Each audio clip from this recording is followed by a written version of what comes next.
You can't create a piece of paper that says, okay, you promised to kill me. It doesn't work that way in this country. If it still comes with this drama, then I am talking to you. Then if the drama cannot be avoided, then I must go fighting. I said that last time. Okay. Inside the silent interrogation room, the officer began the Miranda procedure. Each right was read aloud, each short reply echoing, marking the start of a tense and pressing confrontation. My name's Carl Bush, and you can call me Carl. You're more than welcome to. How's you feel comfortable? So who's Rich Bush? Pardon me? Who is Rich Bush? Rich Bush? I think they made a Did you read that somewhere? Yes. Yeah, well, they've called me detective, and they've misplaced my name. I'm a captain, but it's good to meet you finally. And I hear that you're wanting to tell us and let us know what happened, and I really do appreciate that. I really do. Okay. And if you have any questions as we go through, take your time, ask. If you've got something on your mind, feel free to ask. If you need a break, holler and ask. I have a form here that I usually fill out, but I understand that you don't like signing forms and doing that. I just talk. You just talk? Okay. Well, since that's the case, then I'll just read this to you, and we'll do it that way. I'm pretty good at adapting when I have to, and yeah, you're being good to us, and I appreciate that, and I'll show you that. Back. Okay. I'm going to read you your Miranda warning. You understand what your Miranda warning is? Okay. And Texas and Ohio is a little different on some of these things, so bear with us. Yeah. So bear with us some. First off, how many years of school have you completed? Total. I've got 2 degrees. You've got 2 degrees. Did you finish those at the same time, or? No. So school, I'll say 12 first, and then 22 years of school. 22 years of schooling.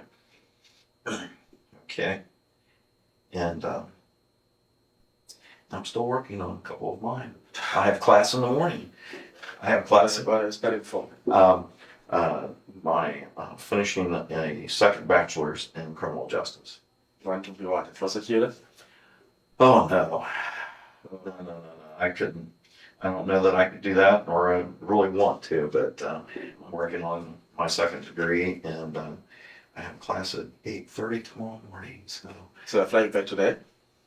How long is the flight? I think it was 2 hours and like 15 minutes here. So The man revealed he had 22 years of schooling, was studying criminal justice, and had flown in that morning. Exhaustion showed, yet he agreed to... That calm start chills me. Here's a man with degrees, studying criminal justice, yet sitting in an interrogation room. It's a stark reminder how education doesn't shield us from inner demons. His exhaustion from the flight mirrors the weight he's carrying, making me reflect on how life's pressures can push anyone to the edge. Shocking how composed he seems, like he's wagering his soul in this moment. talk, as if wagering everything on this moment. Flew in this morning and fly back later tonight and get a little bit of sleep and for class in the morning. Tough it out. You read and write English? Yeah, self-taught for some Zoom, but yeah, Okay. I learned English and I speak it and I write it, yeah. I read it. Okay, very well. But since you don't want to sign this form and go through it, what I'm going to do is I'm going to read it to you and then I'm going to ask you some questions. Okay. I'm sure that you've done this before already. And even in the state of Ohio, every county is almost different with some of the things that we do. So if this is repetitive, Can I see that? Maybe I'll fit it. Maybe. But it'll make it easier for you if I fit it myself. if you would like to, that would be great. Yeah. I appreciate that. What's in for here? Mine? That's yours, yes. Thank you very much. You're being interviewed in regards to the crime of murder. Before we ask you any questions, you must understand your rights. Number one, you have the right to remain silent. You do not have to make any statements or answer any questions. Do you understand that? Yes. Okay, thank you. Number two, anything you say can and will be used against you in the court of law. Do you understand that? Number three, you have the right to talk to a lawyer for advice before we ask you any questions and to have a lawyer with you during any questioning. Do you understand that? Okay. When I ask you that, could you just say yes for me? So I don't have to, it's a thing with my boss. Number three, let's see, we're on number three, we're on number four. Four, if you do not have the money to hire a lawyer appointed by the court or a lawyer from the public defender's office will be provided to you before and during any questioning without any cost to you. Do you understand that? Yes. Thank you. Number five, if you decide to answer questions now without a lawyer present, you will still have the right to stop answering at any time. You also have the right to stop answering at any time until you talk to a lawyer. Do you understand that? Okay. Next section is the waiver of rights. And I just, first one is, the above statement of rights has been read to me. Yes. I understand what my rights are. Next is, I'm willing to make a statement and answer questions. I do not want a lawyer at this time. I understand and know what I am doing. No promises or threats have been made to me, and no pressure or coercion of any kind has been used against me.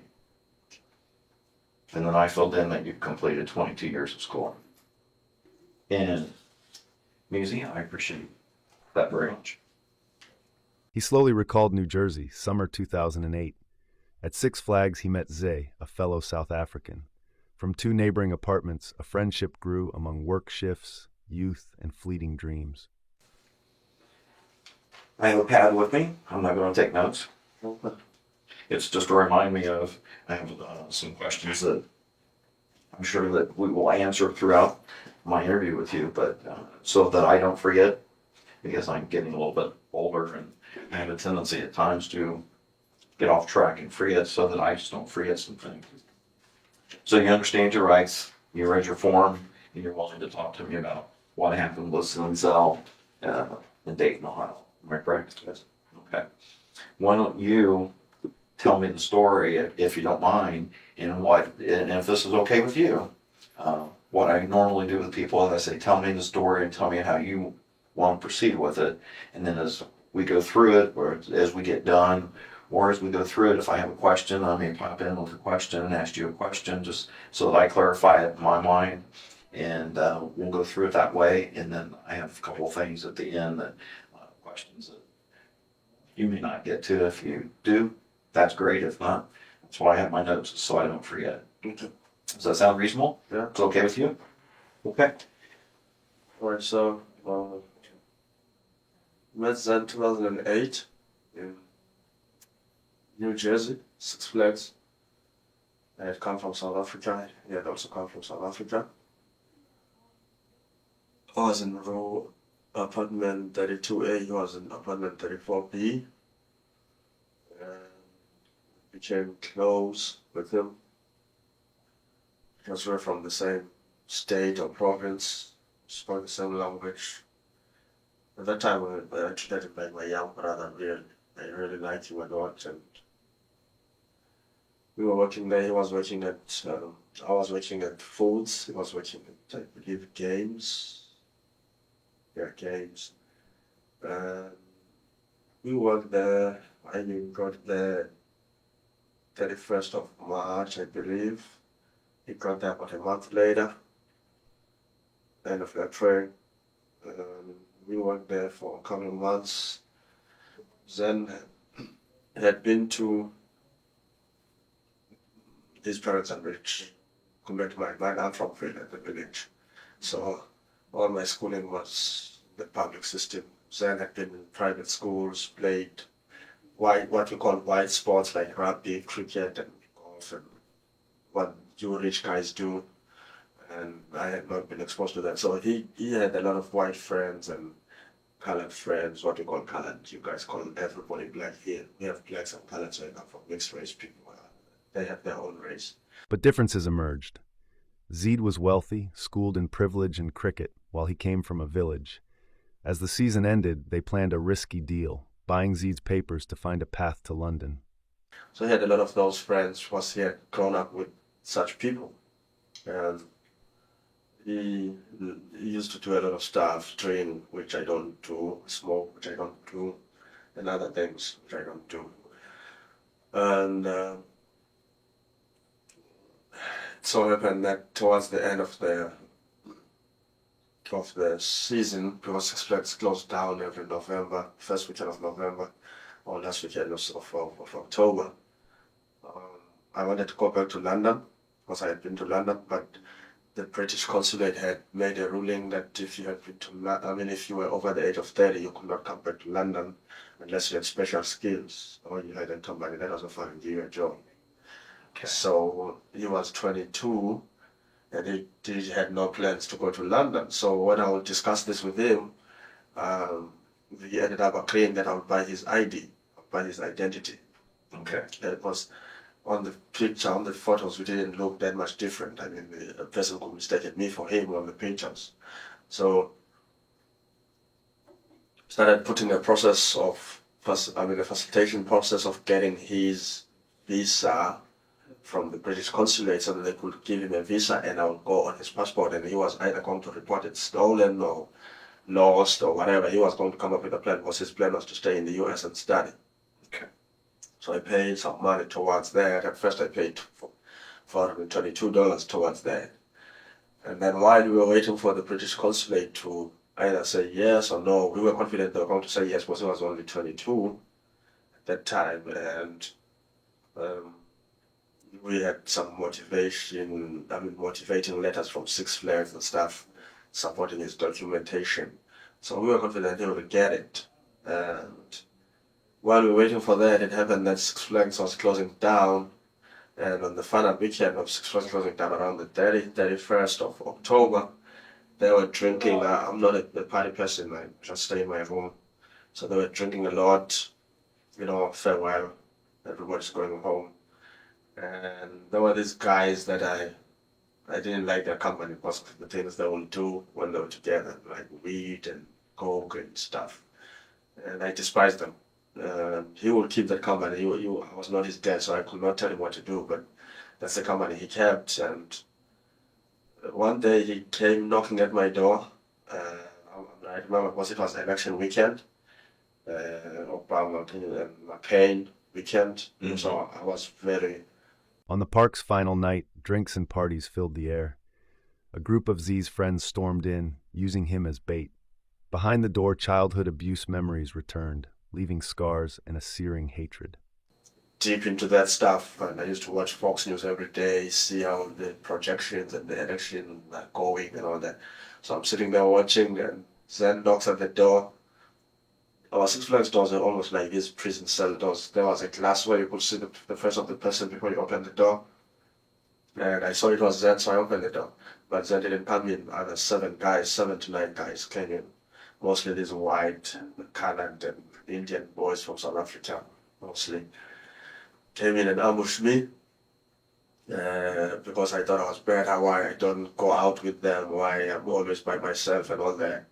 So they dragged me to my bed and started, when I was a child, before I got that, I had been abused from the age of 7 to the age of 15 by my uncle, sexually. And growing up, since then, I've had the sexual orientational confusion. Not confusion, I'm not bisexual. I don't even feel anything for girls at all. So I wouldn't say confusion, but it's confusion because I'm African and I'm Zulu. Our culture, in our nature of things, men don't do those things to other men. So that's confusion because I know in my mind it's wrong, but that's what I feel. That's what I'm attracted toward. Okay. But I've been very disciplined in that I've not engaged in anything physically, but when I'm behind a laptop and, chat lines and talking to people behind the laptop, you make yourself sound like this sex guru, though you're not. But when a chance presents itself to do what you've been posting about behind the laptop, I never do it. I don't have the conviction. I don't have I don't have whatever it takes to do it. Yeah. So when these guys were dragging me, all those flashes of me being abused as a child came back, and these guys were drunk. They were teaching me a lesson, brought down my pants and my underwear, and they had, I didn't see it because I was facing down, someone was sitting here, either a vibrator or a dildo, but I know it was one of those two things, and they were inserting it on my anus, on my anus, and that was very sore. Okay, even my uncle who used to abuse me had never penetrated me. Okay, he used to just stimulate me and put his dick between my thighs and stuff, which was confusing because I knew it was wrong, but at the same time as a child, you enjoy whatever he was doing, though you didn't know what it was. But these guys went an extra step of actually penetrating me with whatever they had, and that hurt. Okay, and they left, and I held it against him because he knew I would not have let them in had they not used him as a front. I would not have just let them in my room, but they had used him. And I held it against him, and I didn't even wait for the consulate to answer to say either he's granted the visa to go to Britain or not. I just didn't want anything to do with him from then onwards, because he had been used like that. I had hated what had happened. So He canceled the consulate application, $422 refunded to Z's account. Z went silent. Feeling used, he moved to Ohio, got a laptop, sank into online life, nursed anger and isolation, and sought to reclaim justice. I decided to put a stop on the application that we had made. I wrote to the consulate or emailed the consulate to say we're cancelling the application. I wrote as him, as if I was him. So the consulate stopped considering whatever we had asked them to consider and refunded me the $422 into his account because we had used his account because it had to look like he is the one applying. So when that money came, he never emailed me, never said anything, never wrote me, never texted me, never called me. He just used my money. So I went to Ohio to work at Kalahari Water Resort. And which resort? Kalahari Water Resort in Sandusky. Okay. So I stayed there for a while. That's when I started. I bought a laptop. That's when I got deep into this homosexual thing. So I started not doing anything, but deep into the cyber internet stuff, gay porn and stuff like that, which I'm ashamed of, really. Which you won't understand until you struggle with what I'm struggling with. So as time went on, I traced him through Facebook, and Zen was struggling with a lot of things. So I used to be a nice guy. I'm a Christian. I used to be a Christian. I don't know if I'm still. I used to be a Christian, forgiving, not confused sexually, but still love God. And I was staying with a pastor then, trying to get my life together again, trying to be serious with God. So I'll forgive him when he would borrow money, and I would send him money through MoneyGram, mainly MoneyGram at Walmart. Sometimes after I will give him money, he will disappear. He's no longer on Facebook. He's ignoring me. And I will feel used, and I will tell him, you're using me. Whenever you need help, I'm your friend. After I help you, you disappear for 3-4 months, you don't know me. And then I'll see you again when you need help. So, and I didn't appreciate that. And I made it clear to him, I don't like being used like that. I treat you like my brother. When you need help, I help you. I've never needed anything from you. But I'm not there for companionship when I just need us to have small talk. Whether about sports or politics back home, whatever. And I hate being used like that, So as time went on, I joined DirecTV last July. I was employed by DirecTV. I left Ohio because the family that I lived with left and went back to Zambia in Africa on the 17th of June last year. It was the Thursday. We took them to the airport. They left. So I moved from Sandusky. I went to Cincinnati, and I worked at a hotel, Comfort Inn Hotel in Eastgate, Cincinnati. Okay. So I worked there for a while. While I was working there, I was looking for other jobs. Because the family that had gone to Zambia had left me with a car. So I thought if I can get a job which will use a van and make more money than I was making there. I was making $500 a week, and I was looking for a job that could pay me more. So I got a job in Chicago with DirecTV, a subcontractor of DirecTV. So I went over to Chicago, started training. They took me to Pennsylvania where I was being trained, State College, next to Penn State. He worked for DirecTV, trained in Pennsylvania, then faced fines and debt. His driver's license was his livelihood. Fear of losing it pushed him toward desperate, risky moves to keep his job and survive. Was there training. Now, with DirecTV, you're given, on average, 4 jobs a day. You have to be at your first job at 8, second job 11, third job at 2, last job at 5. This was in summer. And sometimes you get held up in traffic. Sometimes your job is more complicated than you thought. It takes longer. You have to beat traffic. You have to speed. I had loads of speeding tickets in Pennsylvania. When I say load, about 4. It's not like 12. I think I had 4 outstanding ones. I paid 1, and I didn't pay the other 3, man. I was like, oh my God. So I had about 3 or 4 outstanding tickets from Pennsylvania. I had 1 from New York, because I had gone to Boston. It's the first time I'm saying that, so I'm ask me about Boston now. I had gone to Boston to do something, and I had a ticket in New York, and I had a ticket in Chicago. My lawyer fought for that one.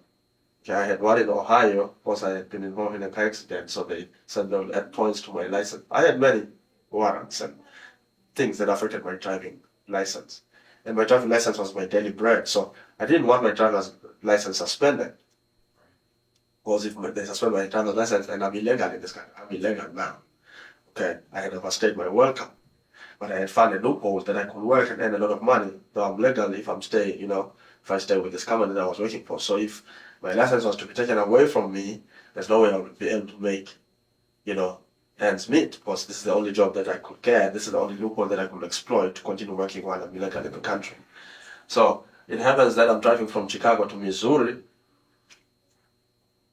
So I was offered there by a company from Houston, Texas, a better package.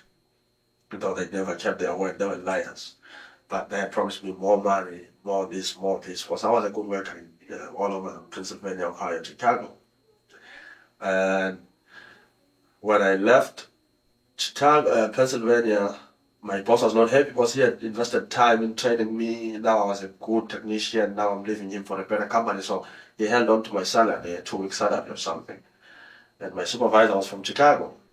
He came up with a plan. Since your bosses only want your money, steal the equipment. Then we can sell the equipment, then you recover the salary that you've lost. So that's what we did. We stole the equipment in Pennsylvania. My boss from Chicago. He was going to sell it in Chicago, because he knew some people would buy it, and then we'll cut it in half, and I'll recover my almost $3,300 that I had lost in income over those 2 weeks, which never happened. Till today, he never gave me that money, by the way.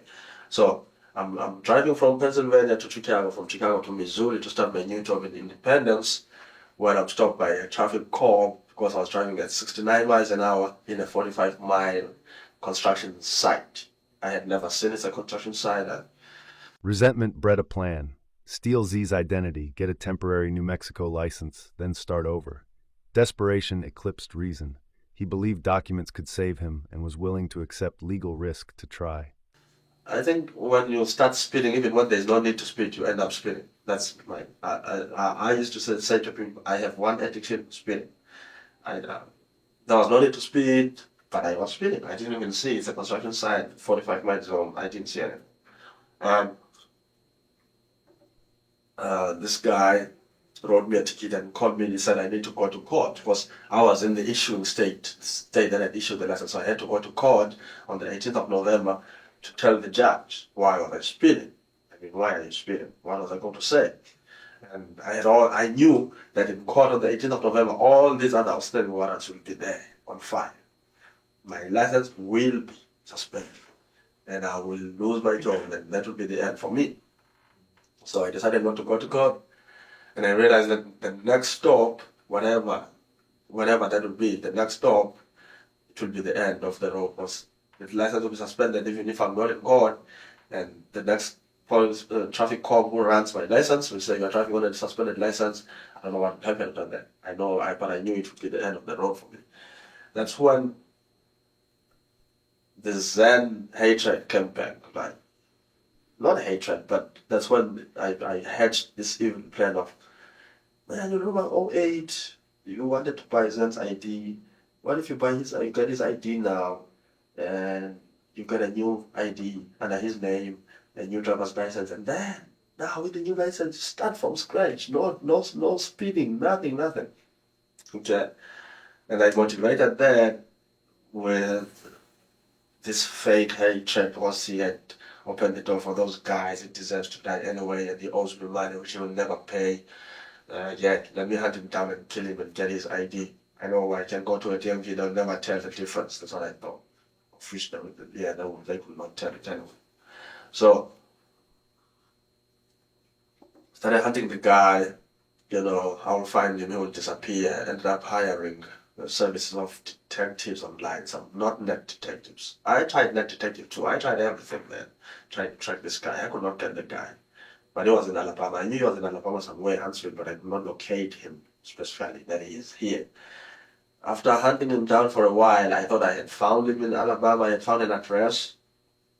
Because I had called his parents pretending to be some lawyer in America who needed his address because I was helping him with schooling and stuff, and his parents had given me his address.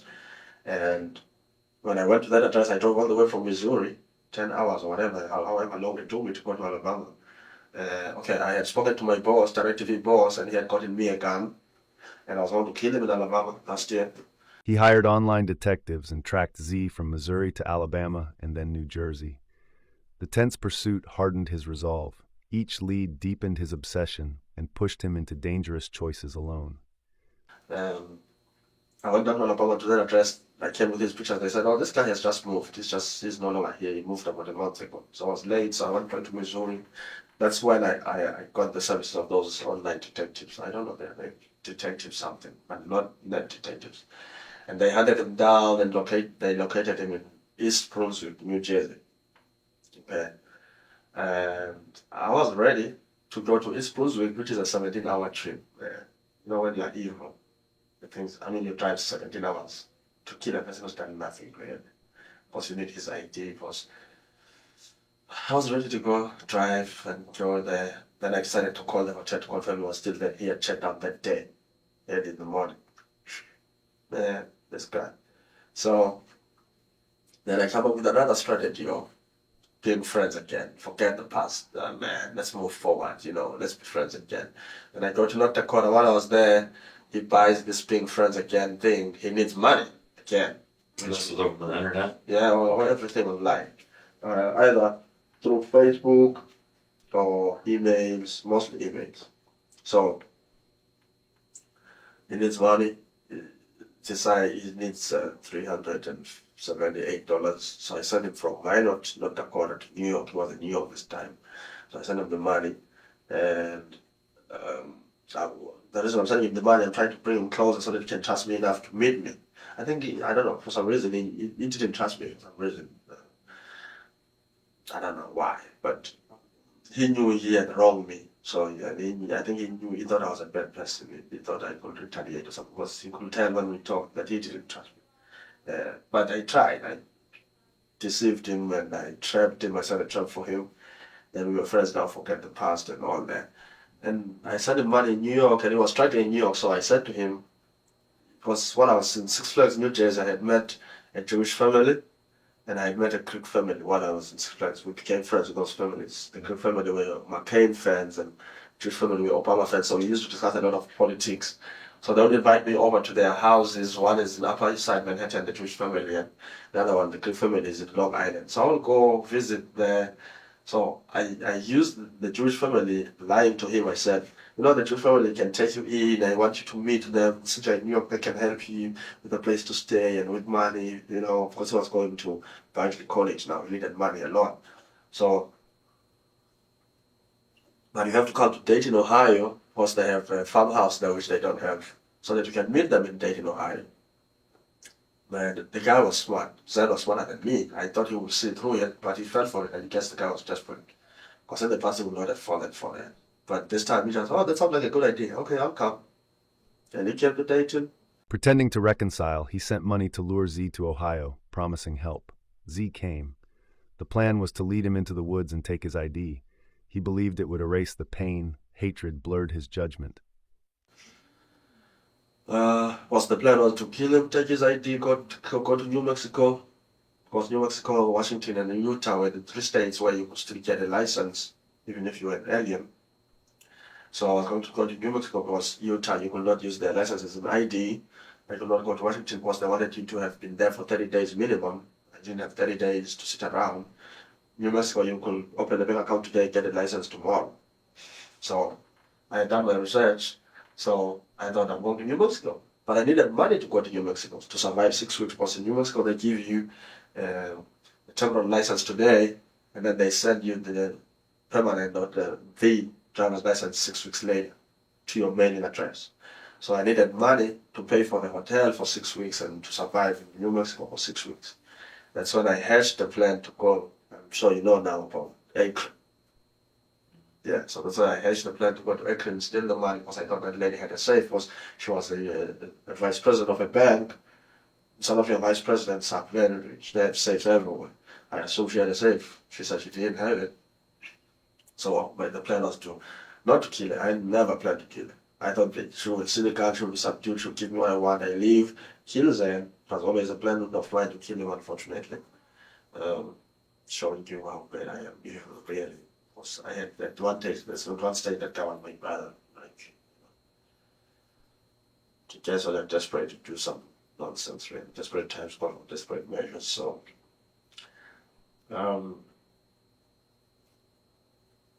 so he came to Dayton to have killed Jackie on Thursday. Didn't get any money.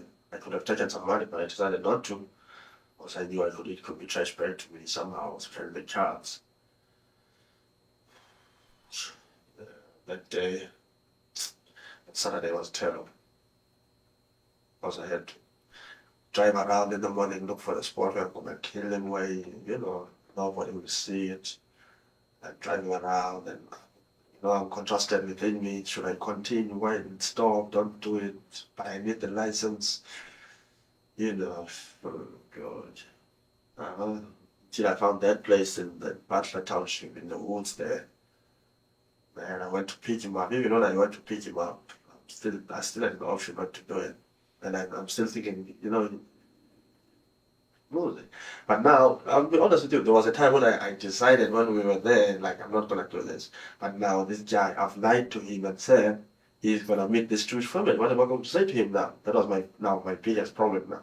If I kill the guy and I let him go, the Jewish family, he's come all the way from New York. Yes, I'm the one who had bought him the ticket in the bus, but... In the quiet woods, they talked and smoked. Inner turmoil surged. A shot split the air. Blood flowed, and a man collapsed. Panic seized him. He fled.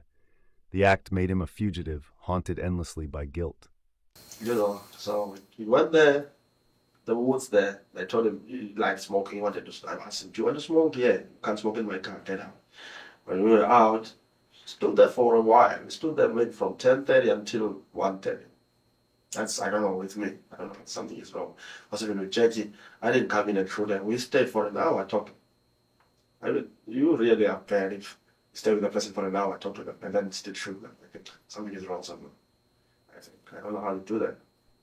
It's easier maybe to come in and ambush a person and kill them and run, but sit down with them, get to know them, and then still decide.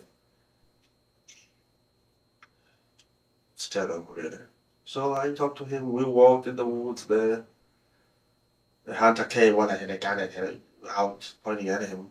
The hunter didn't see it, I hit it quickly. And he relaxed, that was relaxed. I have a gun, he's relaxed. He knows I'm not gonna kill him.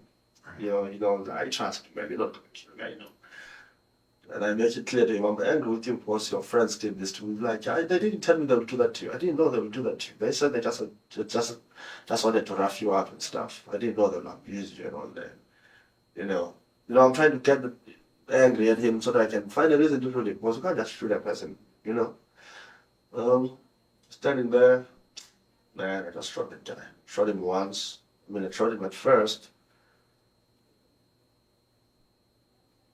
I didn't see blood anymore. And he fell. And I thought maybe it's because of this. He had the shot being fired, he's scared. Then I came close and shot him in the chest. And I saw blood coming out of his mouth and dogs barking. And I thought, oh, they'll find me. I ran. That was the worst day of my life, I think. Well, that was not the worst day of my life. The worst day of my life was the following Friday. But that was terrible. What I did there, from a person you've known for 2.5 years, a friend of mine, I cared about a lot. That was bad. That was terrible. when I drove to Indiana, through Indiana to St. Louis, slept in St. Louis, drove the next day, Sunday, to Oklahoma, drove on President's Day to Clovis, set up an account, got a tenant's lease form, because that's all you needed. In New Mexico, you need a tenant's lease form and an account. You're in. Got it set up, getting ready to get my driver's license. Well, I already knew how to drive, so that would not have been a problem. Then I don't know, are you the one who was on video, was on TV news, I think? Are you? Probably. Yeah, I think you are. Though you had a hat there, but the face looked familiar. I May have. Yeah, I think I've seen it before. Afterward, he hid across states, opened accounts, and prepared forged papers to live as Z. A tattoo exposed the deception. The plan collapsed. Consumed by fear and remorse, he realized there was no return. I don't know if it's you, but I may be wrong, but there was this guy on TV appealing to people to identify this guy. It's frustrating. It's after 48 hours. You look, yeah, we've not identified it. Yeah. Now, the plan was to steal all his IDs so that he will never be identified. I knew his parents are in South Africa. Nobody will ever even report him missing. But I didn't count on the guy having a tattoo. That messed it up. Because if the guy didn't have a tattoo, nobody would ever ID the guy. Hearing him describe that woods scene, the shot, the blood, the dogs barking, it's gut-wrenching. The hatred from childhood abuse exploding into murder feels like a tragic chain reaction. I feel a deep sadness for Zen, trusting a brother only to meet betrayal. It's infuriating how past trauma festers, turning victims into perpetrators. This moment screams the injustice of unresolved pain. No one deserves that horror. So I can live as him. And I can continue emailing, man, it's bad when I was built. See now, it's terrible. How can a person hatch such evil? Was I was going to continue as him on the emails, emailing his parents as him, I was going to take over his life. Yeah. That is Satan, really. And then I hear he's got a tattoo. My God. I remember I was in a hotel in Clovis and he's got a tattoo. Of all the things you can put on yourself as a tattoo, you put your name, not a rose, not a snake. You put your name. Man, my world came down shredding. I tell you, I was paranoid looking at the windows. Oh my God, maybe the cops, maybe they know I'm here already. I knew then and there, I'm smart enough to know you can't use this anymore. I didn't know how far you went, I don't know it, but I knew you or the coroner could report to the Social Security Administration. This security number is now void, this person is dead. So I didn't know whether I could still continue using it. What if I use it, then they pick it up, this is a dead person's security number, and my name is on the license. Right now, they don't know who killed him. They'll look at this. Who got an ID under this name? Oh, this is the guy we're looking for. My pictures will be everywhere. U.S. Marshals, Manhunter looking for me. I called it off. At the same time, Governor Martinez of New Mexico had already taken a bill to the House of Representatives there to say license should not be issued to aliens anyway. So it was two reasons I could not continue. I didn't know there was a Senate that will override whatever she had said later. When you guys came up with the name on Friday or whatever day it was, I packed and left immediately from Clovis. Because I didn't know how much you knew. I didn't know whether the fact that his name has been used to open an account in New Mexico. I don't know if you guys could pick that up on the system. I didn't know. I didn't know whether you were on the way here or if state police in New Mexico were already coming. I packed and left. That's how it happened with that. Haunted by childhood trauma, he confessed how abuse scars linger forever. The detective noted his intelligence, research skills, and how those strengths twisted under pressure, shaping a dangerous path. And it's sad, really, as I said, man. My life is messed up. It's messed up. I'm not using it as an excuse, but I doubt that if I had grown up a normal kid, I would be able to do these things I'm doing. Okay? All those things from my experience, when you're abused as a child, unfortunately, they stay with you forever. Which is sad. And they affect you forever. And it never goes away. And I've had numerous occasions dealing with those victims, and it affects people differently, and it changes you. It really does. And I can see with you, just in the short time that I've been sitting here talking with you, that you know, you're a very intelligent person, very well versed. Did a lot of research looking into things. Very good at that. Very good at that.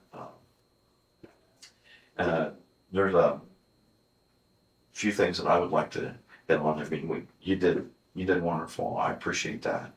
I really do appreciate that. I know it's got to be difficult for you under the circumstance. Involved with Zen. What was Zen's Facebook name that he used that you were able to contact him through? Do you remember? Yeah, Zen, Zen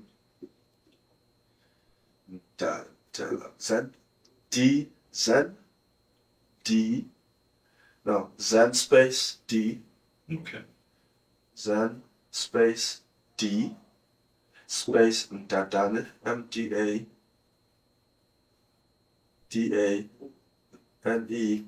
space Roman figure 2, I, is in the second. Right, that's his Facebook name. Okay.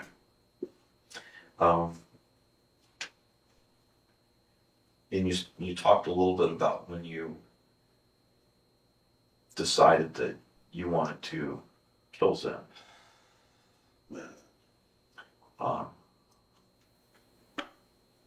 And why? And obviously, I mean, you had, I don't know, trying to think of a term, maybe a little bit of a drive, where you contacted a online detective to try to find him and locate him. Is that how you ended up finding him in Huntsville? No, Huntsville, it was my own research.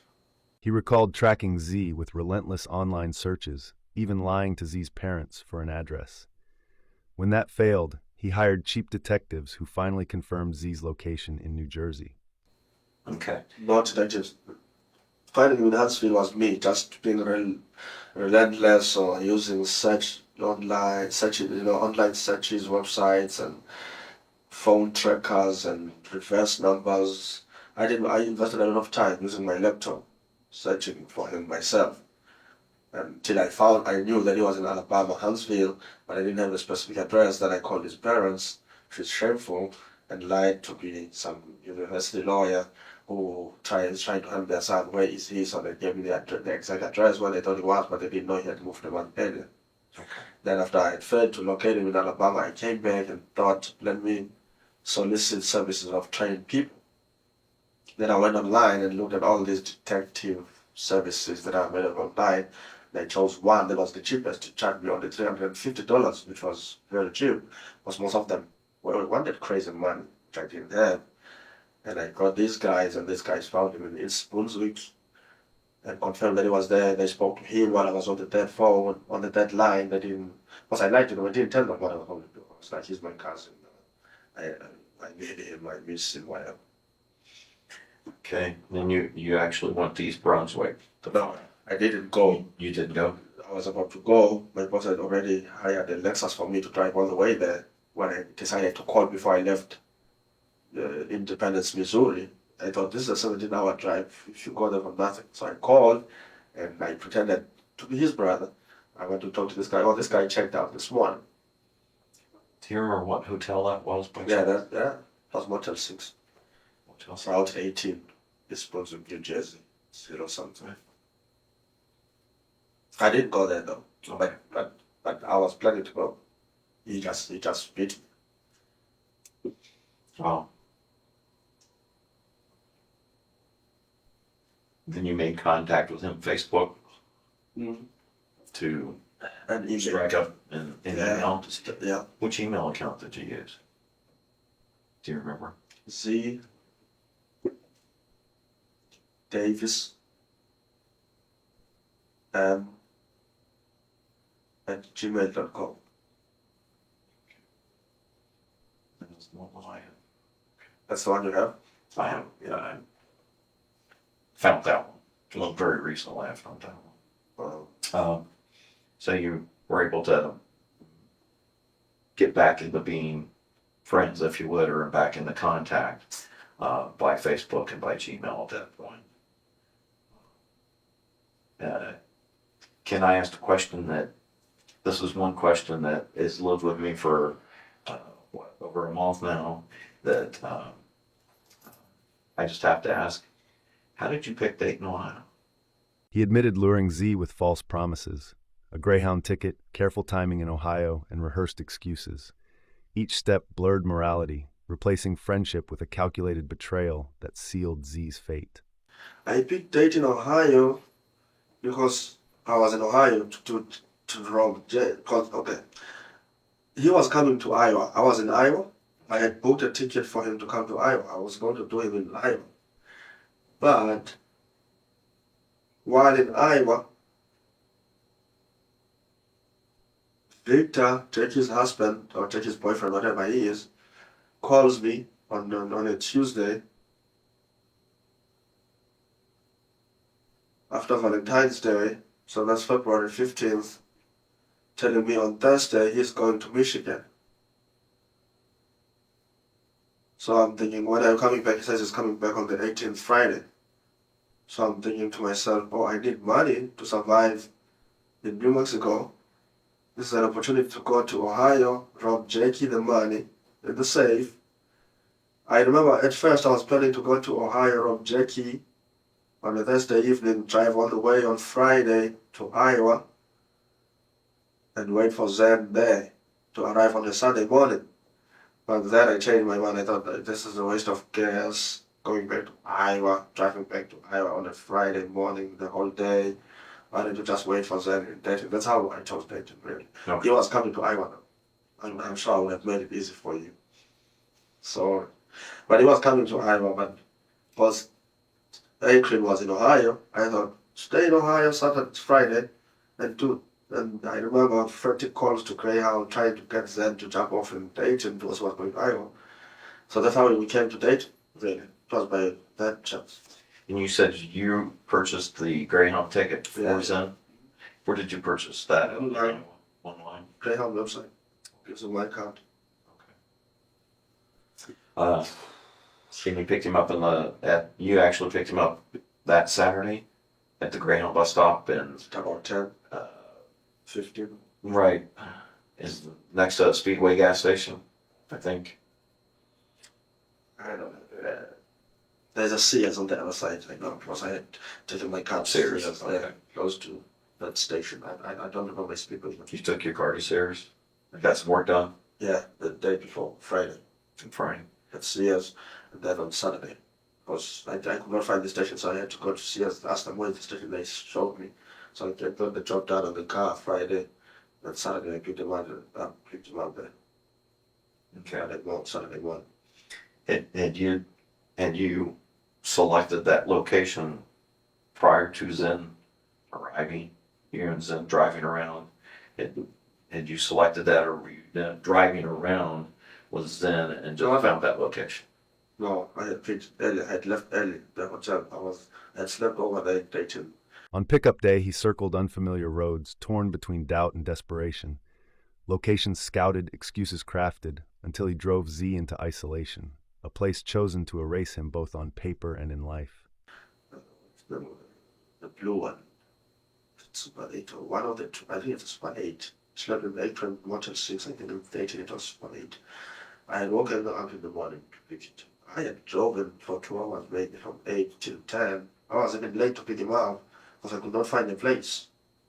That place has open aircrafts everywhere. You can't hide anyone. So I found it at the end. So I just took him to a place, a location which I had saved on my GPS. To find it down with GPS. But I found it at the end before I went to pick him up. Okay. That's the worst day, man. I mean, the contrast in me, don't do it. Do it. get desperate. If you don't do it, you're losing your job. The next call who stops you, takes your license, your parents, think of your family. That was the most selfish act I've ever done. I mean, Jackie, it was terrible, but I had not planned it. You don't understand the torture I went through for that was I planned it. Not for hours, for days, weeks. And you know this person is not a stranger, you know him, and you know he's got family. I'm supposed to be looking out for him. He's my younger brother, you know. All those things came back to me. I felt like Cain killing Abel. This guy trusts me. I mean, he even said it on the email. I'll come once I trust you. And that made, remember reading that email or text, he sent me, I'll come once I trust you. I'm like, oh, Sam, don't trust me if you know, Sam. This guy trusts me. If when I had a gun, he didn't run away because he trusted me. Thought I was kidding. And you've been doing this for months. It's not like, and you continue with it. That tortures me. That's the only, of the 4 killings, was 2 years ago. I was defending myself, but I would have died there if I didn't kill those boys. Jackie, man, I was afraid she would report me to the cops. It was a robbery day. But then you don't understand the pain, the torture. It has tortured me. It tortured me before I did it, because I planned it. You know, you go to bed, you think it's like a terrible death. And since then, it has tortured me. Lord, thinking about his family. Even read the newspapers after when he's dead, I was talking, saying the investigation was still going on. I'm not saying I'm trying to sound proud or arrogant, but I was confident the way I had done it, that it would be hard for you guys to catch me. Maybe I was wrong, but I was confident the way I had planned it. It won't be just the walk in, because I knew nobody would. My key was I told nobody. So unless I talk, nobody would say anything. That was. But it ate me day and night. That's one that ate me day and night. I still see his pictures in my mind, him lying down. He confessed the torment of planning murder. Unlike past violence he claimed was survival, this was deliberate. Night after night, he wrestled with guilt, yet obsession over ID and survival consumed him. What kind and you ended up, your boss bought the gun for you in Independence, was that correct? Mm-hmm. Okay. And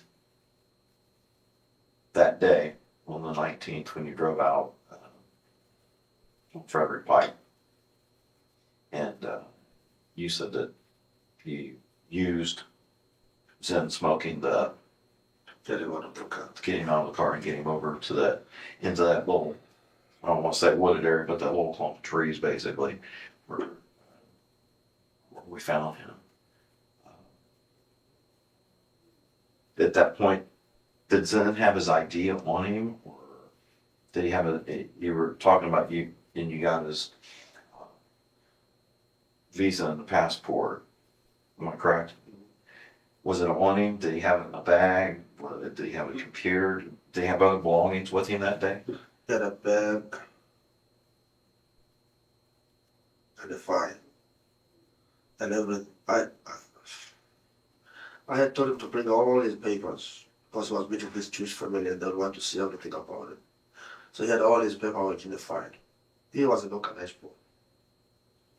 Very untidy, but very organized. Very unclean personal hygiene, not bad, but everything else was in order.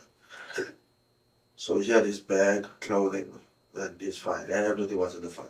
I was not watching him. I didn't mark him, I didn't shoot him and then look for things, because everything was in the file. I had told him to put it in the file, because we would make some kind of presentation. Because I didn't want blood, that when he's bleeding, I'm looking at somebody comes and see me marking a dead person or something. So he had put everything beforehand in the file. Okay. And while you were in Zen, were outside the van, And Hunter came a hunter came. with a dog, white hunter. And I had a gun at him. And I think I saw the hunter first, because I think if the hunter had seen the gun, he would have reacted differently. I think I saw him first and he hit the gun, sat my jacket, and the hunter came and asked us, "Are you guys all right?" Yeah. He walked around and went away.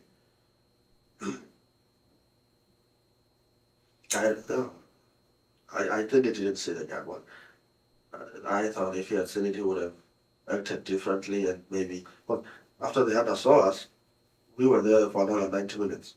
So I thought if the hunter had seen the gun, he would have called cops now, they would have come and whatever. So the hunter didn't see the gun. And once we knew each other, then the hunter would not have suspected anything. It's not like Zenon was not under any duress. You trust that he was not showing signs of this guy has a gun, he's gonna kill me. He knew I was not gonna kill him.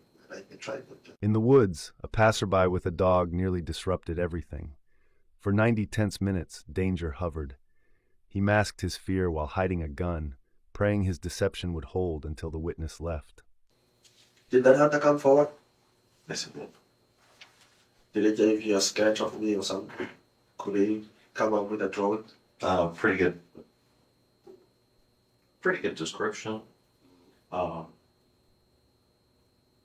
Fairly good. I think I could say a fairly good drawing. He had some after, needless to say, after Zen was found that day, and later that evening he saw it on the news and ended up calling the police department. He was shaken because he put himself in that. No, he put himself in, would he have killed me? And you know that has that sobering effect, or that wake up attention. And you know, he says, if I would have been there a minute earlier or 2 minutes later, would I have been laying there in the field too? If I would have walked up as whatever transpired happened and he was shot, would I have gotten shot too? So he had some emotional baggage, and he still does from that. I spoke to him about a week and a half ago, heading to the police department. We were doing some things concerning this, and you know, when he talked about it, you could see the emotions starting to come up, and he was very thankful that he walked away that day. He was very thankful that he walked away that day. Did he tell you what car they're driving? Mm-hmm.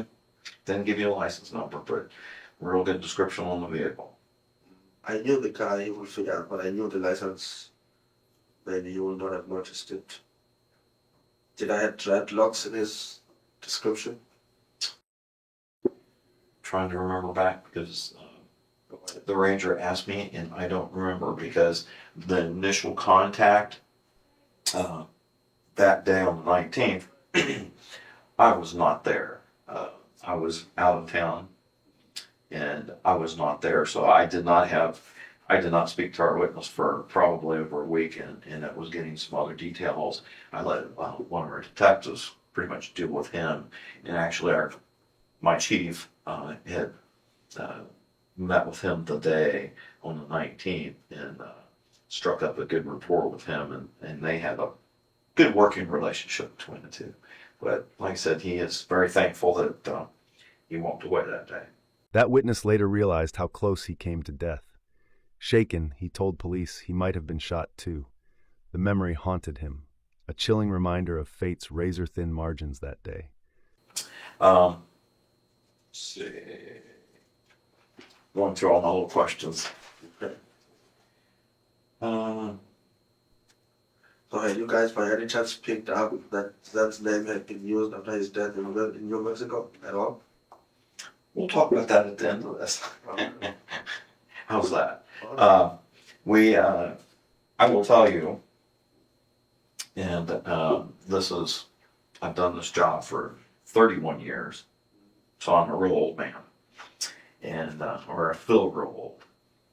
But I've done this job for about 31 years, and I will tell you that the homicides that I've investigated and assisted with and supervised, and you have made me work the hardest in my 31 years of trying to identify people, trying to identify Zen trying to look back and find out what he did for 2.5 years that he was in the United States, where he'd been, who his friends were, where he worked, all that for 2.5 years. Let me tell you, It was hard then. a lot of work. That's a lot of work to go back. Did I come up as one of his friends or something? Not as of yet. I'll be honest with you. I'm not gonna lie to you. No. But How did you guys identify him? How did the tattoo link to his name? I know his name was there, but how did you then end up saying Zaneli Mdondo and whatever from South Africa? How did that happen? well, actually, and again, we're being honest with one another. Mm. The tattoo on his chest Mm. was a clue, but how we eventually did identify him was through fingerprints through Homeland Security and Immigration. But the tattoo was the confirmation when the coroner's office spoke to his parents, and then later that same day, when we made the identification, when I spoke to his parents, I spoke to originally to his mother, and then I spoke to his father. Fingerprints and a tattoo exposed Z's true identity. His parents confirmed the news. For detectives, misidentification was a nightmare, but here, painful certainty struck like a hammer. That was our confirmation for sure, because you always have with, especially fingerprints. For me, my biggest nightmare is a wrong identification, wrong identification to a family, and we confirmed it, and we knew it was him. And then at that point in time, really started our investigation of backtracking where Zen had been, who his friends were, where he had worked, all of that to lead us backwards to figure out where it happened, what had happened, why it had happened. I had done So- my best. That was even the emails I had used to him. I was not using my own email. I actually created a lot of bogus email addresses that could not be easily traced back to me and stuff. So I had made sure that I had done my research for a long time to make sure that nothing was coming back to me at all. What email addresses the bogus ones? Do you remember any of those? No, there was only some under 6 flags. I had managed to do things. Also, I have a degree in electronics, so I had managed to do things that I didn't know I could do. Zen, looking for Zen, got me very creative, and I got to see I could do things I never knew I could.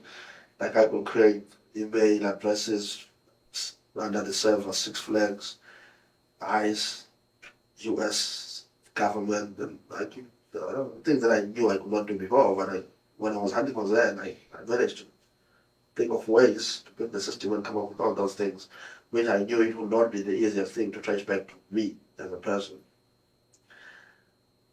And you know what? I'm just glad this is over and done with. But I was planning to hide from you guys and run away, and I was confident I could for years. But now I'm caught. I'm better. Well, when they called me, they were interested in New Mexico, but I told them, you know what? Let me just tell you other things, man. Just get this out of my chest. Give Zen's family a closure. I used to be a Christian. I want to go back to Christianity now. Get my life back to God. And just, you know, I feel sorry for both families have lost their sons. Zen's family have lost their son. My family have lost me too, because now you will go to court and say, sentence him to death, which is what I'm hoping for, really. Because what is life worth if I'm going to be in jail? I'm only 33. If it's not death sentence, it will be what? Life without parole, because of this cold-blooded animal. You live there till you're 80, die in jail. It's better just to the injection. I know Ohio has injection. I don't know how what New Mexico will say. It was self-defense. But I know when I'm done in New Mexico, I have to come to Ohio, face the music there. And I'm hoping, I told the guys from Aprilist, I'm hoping I get that penalty there. I'm hoping I just check out, I just die. He described creating fake emails and hiding his trail through servers. Each move showed his cunning, yet revealed his obsession. Deception became his mask, but guilt grew heavier with each lie. Because it's not like I will ever get out. If I don't die, I know I'm getting life without parole anyway. So why postpone death about 50 years? That's how I look at it. Why postpone it to 2070 when I can die now, the same death that I will die then? You know, that does not mean that I'm suicidal. I'm never going to kill myself. I also know if I kill myself, I'll go to hell or something. But I'm hoping you guys kill me. I really am. Well, I think I deserve death, to be honest, what I've done, especially to this guy. This is one case I deserve death for. I'm telling you the truth. I do. I took life, my life would be taken as well. And I took a life that didn't deserve it. It's not like he wronged me. I mean, he owed me some money, he did that, but he was drunk and he didn't know those guys were going to do that to me. So it's not like he deserved it. It's not like he had it coming. I just was evil, cold as cold can be, and it's shameful what I did, you know. And my concern is, if I didn't get stopped, I can see that I could have done it again. Because I had broken that barrier, I had done it first time. Once you do it first time, I think you can do it more times. I think you can do it again. The hardest time is the first time, I know. But I think after breaking that barrier, I would have done it. I would have found a reason to kill somebody else. So I'm glad I'm not killing people out there. I'm glad I'm here. I just want to get my life together. The detective from Akron told me that death sentence takes time. It's years. You don't get sentenced today and die tomorrow. They said you can be on death row for years. And those would be torturous, yes. And sometimes I think it's better to die on the day you know you're going to die than get your life right with God. You know, 2015, I'm dying. Do whatever it needs to be done. Get right with everybody you need to get right with God, die in peace, and go to heaven, hopefully. You know, that's what I'm hoping for. Well, I want to, I'll say it right now because you mentioned it. I want to thank you for being so forthright and upfront, because they can have closure. And I appreciate that. I mean, that's a small amount that we can do. And it's us. Right now, this is us. Of we can give them closure. And that means a lot to people in their circumstance. And I do appreciate that. And to me, that shows that inner of Muzi and the inner self would be you. And like I said, I do appreciate that on their behalf. The suspect confessed a longing to return to God. He carried guilt for both families and spoke of death not as fear, but as release, a twisted redemption he thought he deserved. That means a lot, because it just does. You know, it's said that my death won't give them back their son. You know, yeah, that is one guy, for all the guys I know, that is one guy who was 9 times better than me. In everything. Not in an envy way. I didn't envy him. It's not like I killed him for envy.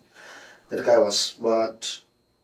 Yeah, he had, unfortunately, he had bad company when it comes to alcohol and smoking and I don't know what else. But that guy was smart. That guy would have been very productive. I didn't rob his family only. I robbed this world of the person who would have bettered them. That man was smart, he was creative, he was fun-loving. He was far better than me as a man.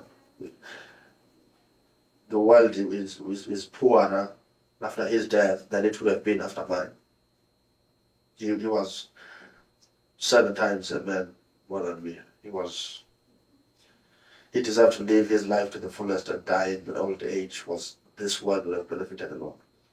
Well, I see sitting in front of me a man who had a lot to offer, who is very intelligent, and due to some circumstances, brought him to this. And that's unfortunate. Very unfortunate. Very.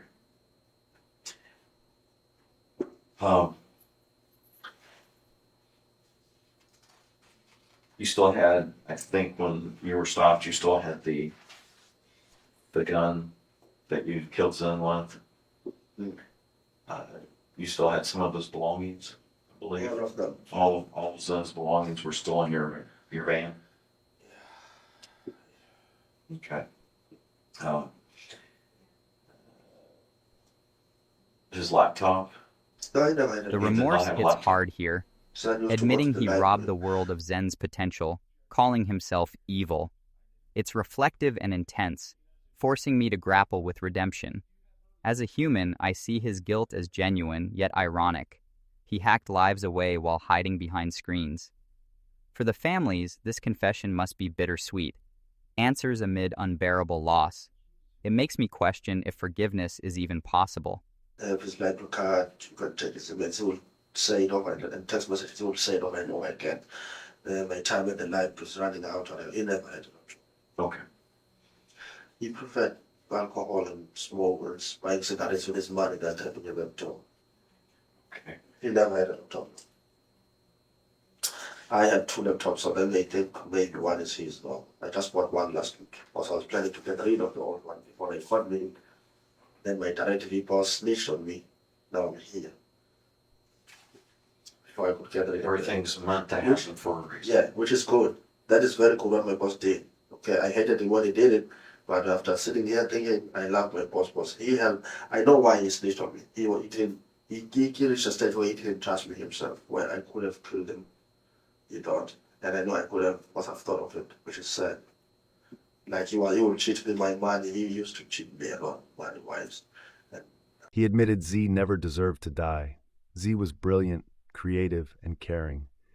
Taking his life stole not only from his family, but from a world that might have been shaped by him. I was thinking, well, if you don't give me my money, dude. Because I used to tell him, he used to think I was threatening. Now when he saw this guy can really do these things, this guy gonna kill me. So he got rid of me. But he helped me. I love my boss, he helped me. Because I was going to go on this road and I was going to die doing this thing. Somebody would have killed me too. I would have died in this and with all these secrets. And I would have gone to hell, the worst part, which I don't want to go to. Understood. Let's see. The shell casings. Do you remember what you did with those?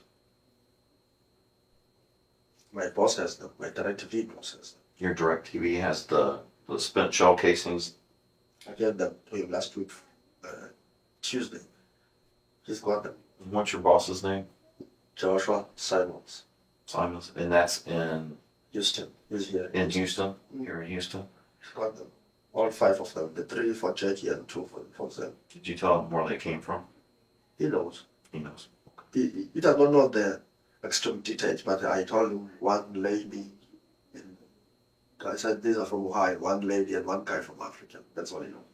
But I said all of them knows. I gave them to him, and he's got them. The 2 from New Mexico, they are still in my gun. I'm sure they just got them. And what was Joshua's last name again? Simons or Simons, S-I-M-O-N-S. Do you know his phone number off the top? One on the top, I know it's a 281 number. One on the top. 281-656. If you go on my phones, you'll find me. He's Josh. He's under Josh. So he's your DirecTV Boss. Yeah. He's got the shell casings. Okay.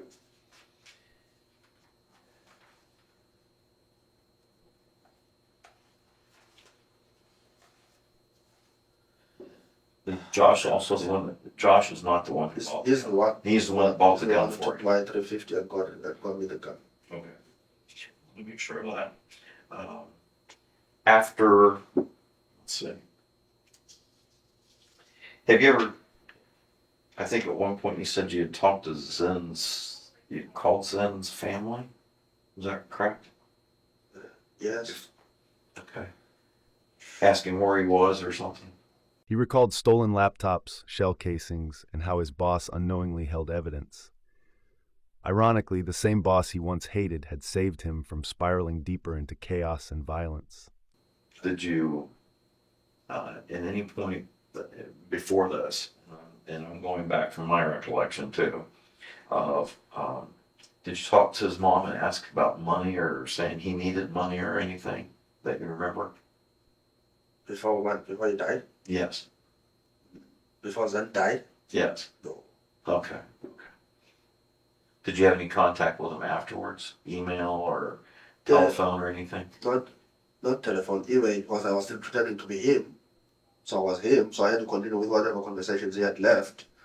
And I'm a hacker, so I'm good with the internet, so I hacked his accounts. I could hack yours if I knew what yours was. I tried to, Right.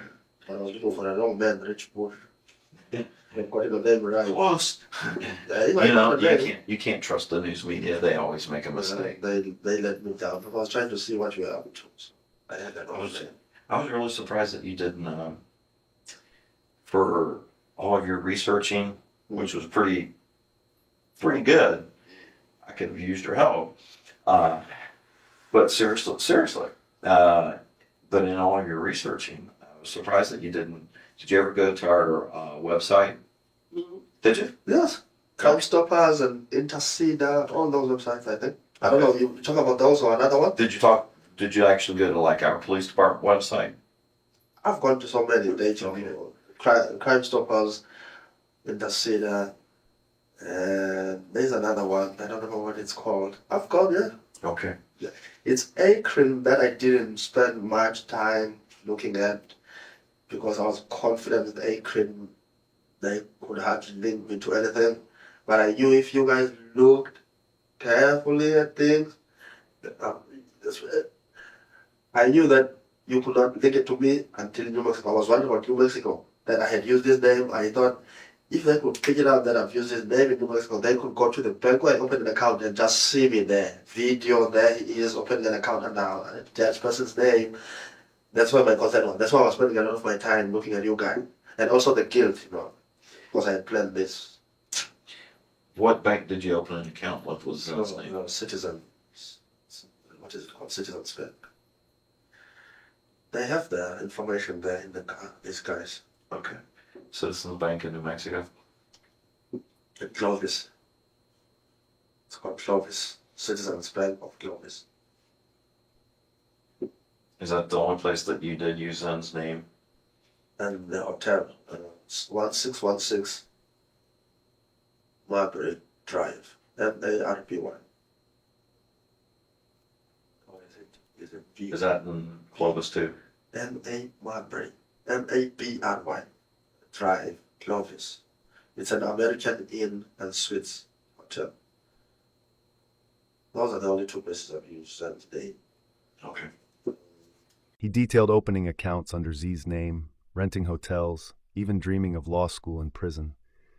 Childhood rejection of that dream echoed cruelly now, a reminder of wasted potential. I was telling the detectives from Akron, while waiting for you guys to kill me, I was thinking, I want to study. There's a way to study in jail. Mm-hmm. I want to study, because my life is messed up. When I was a kid, I always wanted to be a lawyer. Okay? That was my burning desire, to be a lawyer, but my dad was one of them Christian, and still is. Mine too. He would say, lawyers are liars. My son cannot be a lawyer. So he's the one who told me to become an engineer. But I've always had passion for law, Even now, I'm committing all these things and I know how to use cell phones and don't leave and create all these bogus emails. Because I've always had passion for that, and I watch a lot of these forensic detectives, FBI files, 48 hours, a lot like religion. Every day I know, American justice, court cases and all that. Man, I'm already 33, I don't know my dream. I've always wanted to be a lawyer. I'm thinking that if I go to jail while I'm waiting to be killed, maybe that's what I need to do. Maybe I need to study there. Who knows? Maybe you guys will use me. You would not be the first person who has done it. I know that for a fact. You would not be the first person who has done that. We had actually a person on death row in the state of Ohio who earned his law degree and passed the bar while he was on death row. Hmm? Is that now? Yes, I believe he is. But he was able to accomplish that. Ohio is cruel. Once a guy gets a degree like that, flip him over. You guys could use him. Why do you kill him still? We could, you said you and you would have discussions about politics and things. We could literally, if we had the time, me and you could sit here and discuss the politics of the death penalty and not death penalty and my feelings and your feelings and society's feelings and does it work or not work. We could probably sit here for 2 or 3 days between the two of us discussing that. Sometime in the future, maybe we'll have that talk. There you go. We'll have that. I don't believe in that penalty, but I'm glad. I don't believe in it at all. But I'm glad in my case that it exists because I think it's my way out.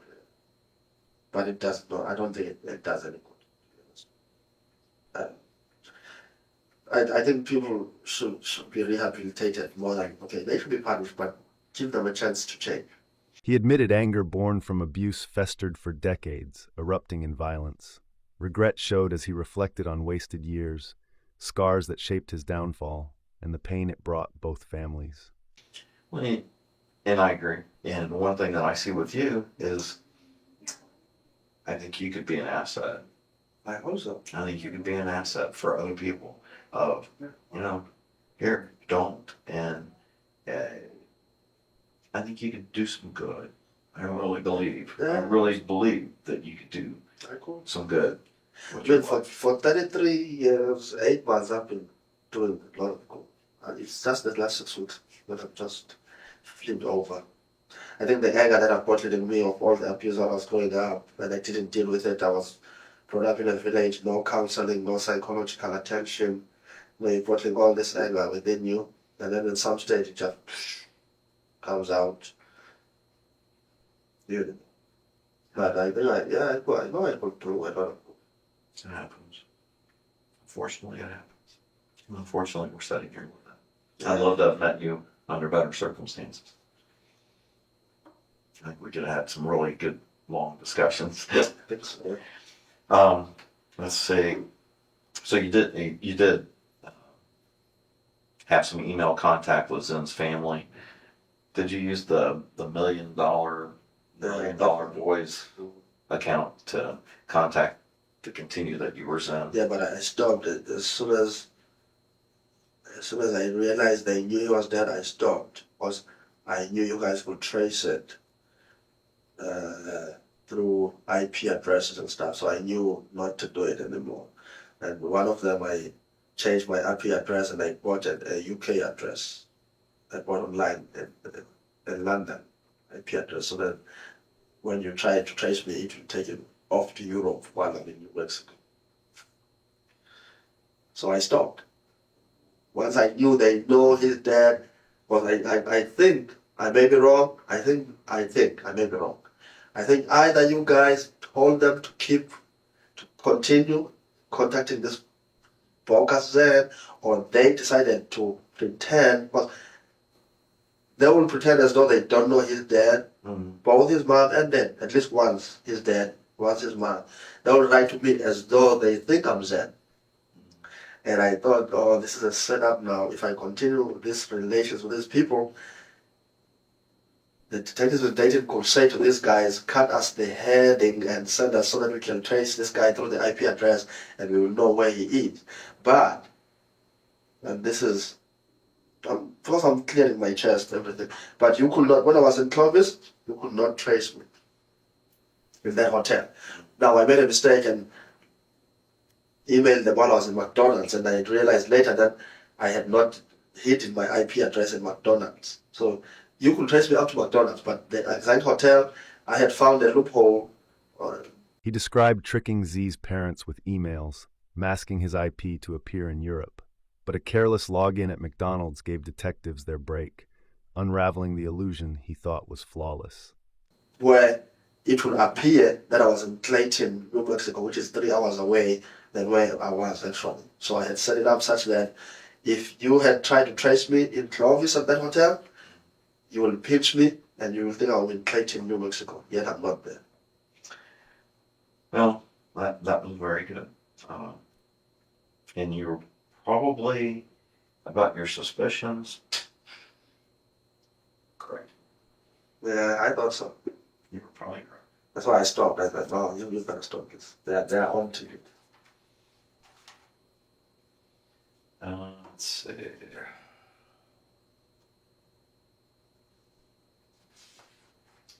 My big questions you already answered. I do have one for you. There was one that the Rangers had mentioned, and it just piqued my curiosity. Is that I guess at your hotel room that you had here, there was some duct tape wadded up in a trash can. What was that from? Just my that curiosity there. Well, they are watching. Okay, so they can hear this.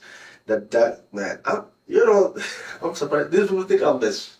Okay, I know I'm this because I've killed more than one person, but now they think I have a storeroom in Oklahoma. I have 18 bodies there. What is it called? That the river guy, the Blue River man, and all that. I'm not. Okay, That tape. If they go back to my hotel room, they will find a box, a black box, where the laptop was when I bought it. I had taken those things that were found, the evidence that was in the bag that I was trying to get rid of. I had put it inside the computer box. So I had used that duct tape to seal the box, so that if I move the evidence, it will be sealed. It does not spill over. Okay, got Then it. I changed my mind. I decided I will use that box in the hotel room as part of my trash system, and I was going to use a trash bag to dispose of the evidence. So I had to take the duct tape off the box, and then I threw it away so that I could put the evidence in the trash bag. That's all right. They actually, when they mentioned it, it piqued my curiosity. And you were I talking don't about do that. I know I have a duct tape and a knife, but I use that for direct TV. The zip tie. I don't do that. That's why everybody that you found was not found. We pretty much figured that, but that I don't was do that. that was a curious question that I had to ask. And you said you were wanting to get rid of some evidence. Was that evidence? I was trying to get rid of all the evidence. Detectives pressed about duct tape in his hotel room. He explained it sealed a box of evidence, later discarded. His attempts to erase traces revealed fear, but also his growing awareness of guilt. Okay, even Zen was Zen's and everything. Yes, I was trying to get rid of Zen and New Mexico. There was not much on James. But yes, I was trying to get rid of it. Okay. Shame on me. I was trying to get away with 4 matters. And that would have seen my fate in hell. That would have seen my fate in hell. Now, Jesus says, how will it benefit a man to gain the world and lose his soul? I would have gained the world. I watched these programs, Unresolved Mysteries, where there are still outstanding murders that were committed 30 years ago, 50 years ago. I would have been one of the legends who would have gotten away with it, maybe. I don't know how long, but for as long as I could have. And even if I had gotten caught without that evidence, the evidence that was in the bag, there's no way you would have pinned anything on me. Stuff I wanted to get it off. And it would have been harder, even if I had a change of heart, 10 years down the line, if I came to you and said I did this, without that evidence, you would have thought, oh, you're a glory seeker, you read online, where's the proof? So in other words, I would have gotten away with it, but I would not have gotten away with it with God. Right. You know? When, I would not have gotten, I was still in this morning taking a shower, I'm in jail now. And this is easy compared to where I'm going in prison, I know. In prison it will be hell, almost. But it's nothing compared to real hell. It's not the same. So you rather face your music here. Whatever happens, if I died in jail, I died in jail. If I don't, I don't. Whatever happens, happens, man. But at least you know that your eternity is taken care of. You know, your next life is taken care of. Shame, I feel sorry for my parents. Same way I feel sorry for his parents. They lost a son, a very promising son, who would have made a lot of difference in people's lives. My parents have lost a son too. right. I can't feed them now, I can't take care of them now. Oof. I hope not to see them, because they will be shamed. Well, I think that I think in the future, like I said, number one, I still think you have a lot of positives that you can do left in your life. I can see that in you. it's almost glowing that you can have some positive impact still in the future. And I believe that you can do that. I don't, I'm not real familiar with the New Mexico case and what they're wanting to do. That's not out of my hands of control and everything else. I'm worried about Butler Township and the incident was in. I know that from our standpoint, I'll put our case together, the information that I've gained from you, information that I've already had in the works, and put a package together and present it to our prosecutor and see what happens at that point in time, what charges we would look at you facing in Montgomery County. He confessed he nearly escaped justice. Without evidence, his crime could have gone cold, like legends of unsolved murders. But he admitted no lie could hide him from God, nor from eternal judgment.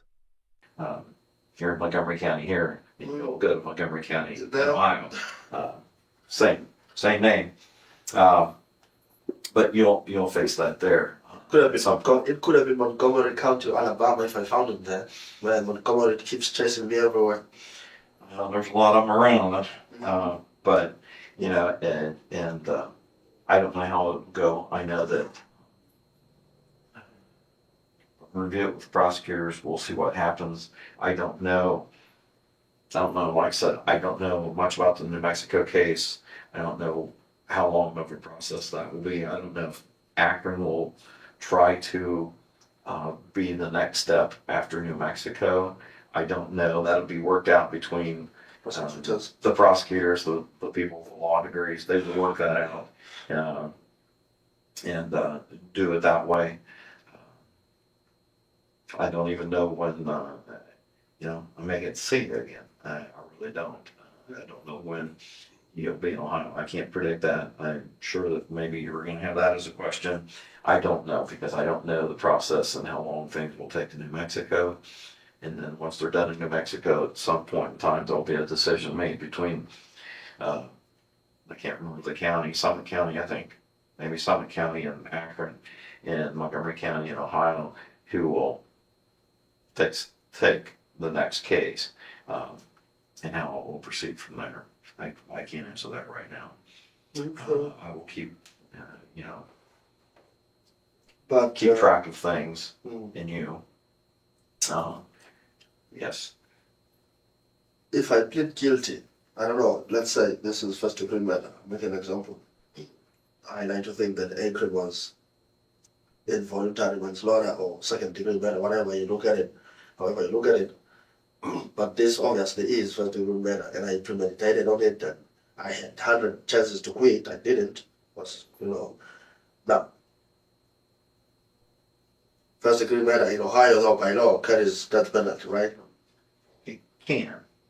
It's and most states have an out, if you would. In the state of Ohio, you can have what is called aggravated murder, which there's certain criteria that you have to meet for it to be an aggravated murder, and then there's murder. And aggravated murder can carry the death penalty, but there's certain criteria that has to be met, and that's something that the prosecutor would want to consider would be the death penalty. Or Talk turned to charges: murder, aggravated murder, even death penalty. He seemed resigned, saying prison was nothing compared to hell. To him, fate had already been written in his own hands. life without parole or a murder charge versus an aggravated murder charge.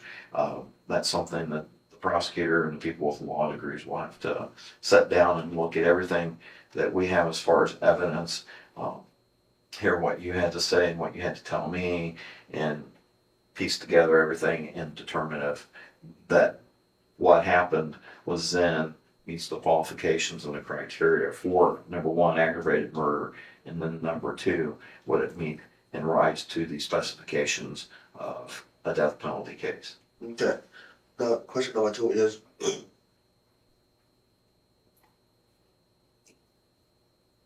what's the average period between being sentenced to death and the execution of death normally in Ohio? I would have to guess. If you want me to guess, I can Yeah. guess, but I don't know.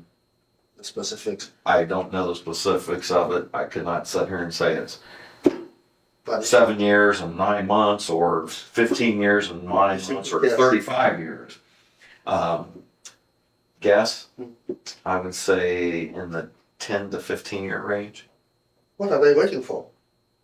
Well, there's a lot of protections that are afforded to people that who do receive a death penalty.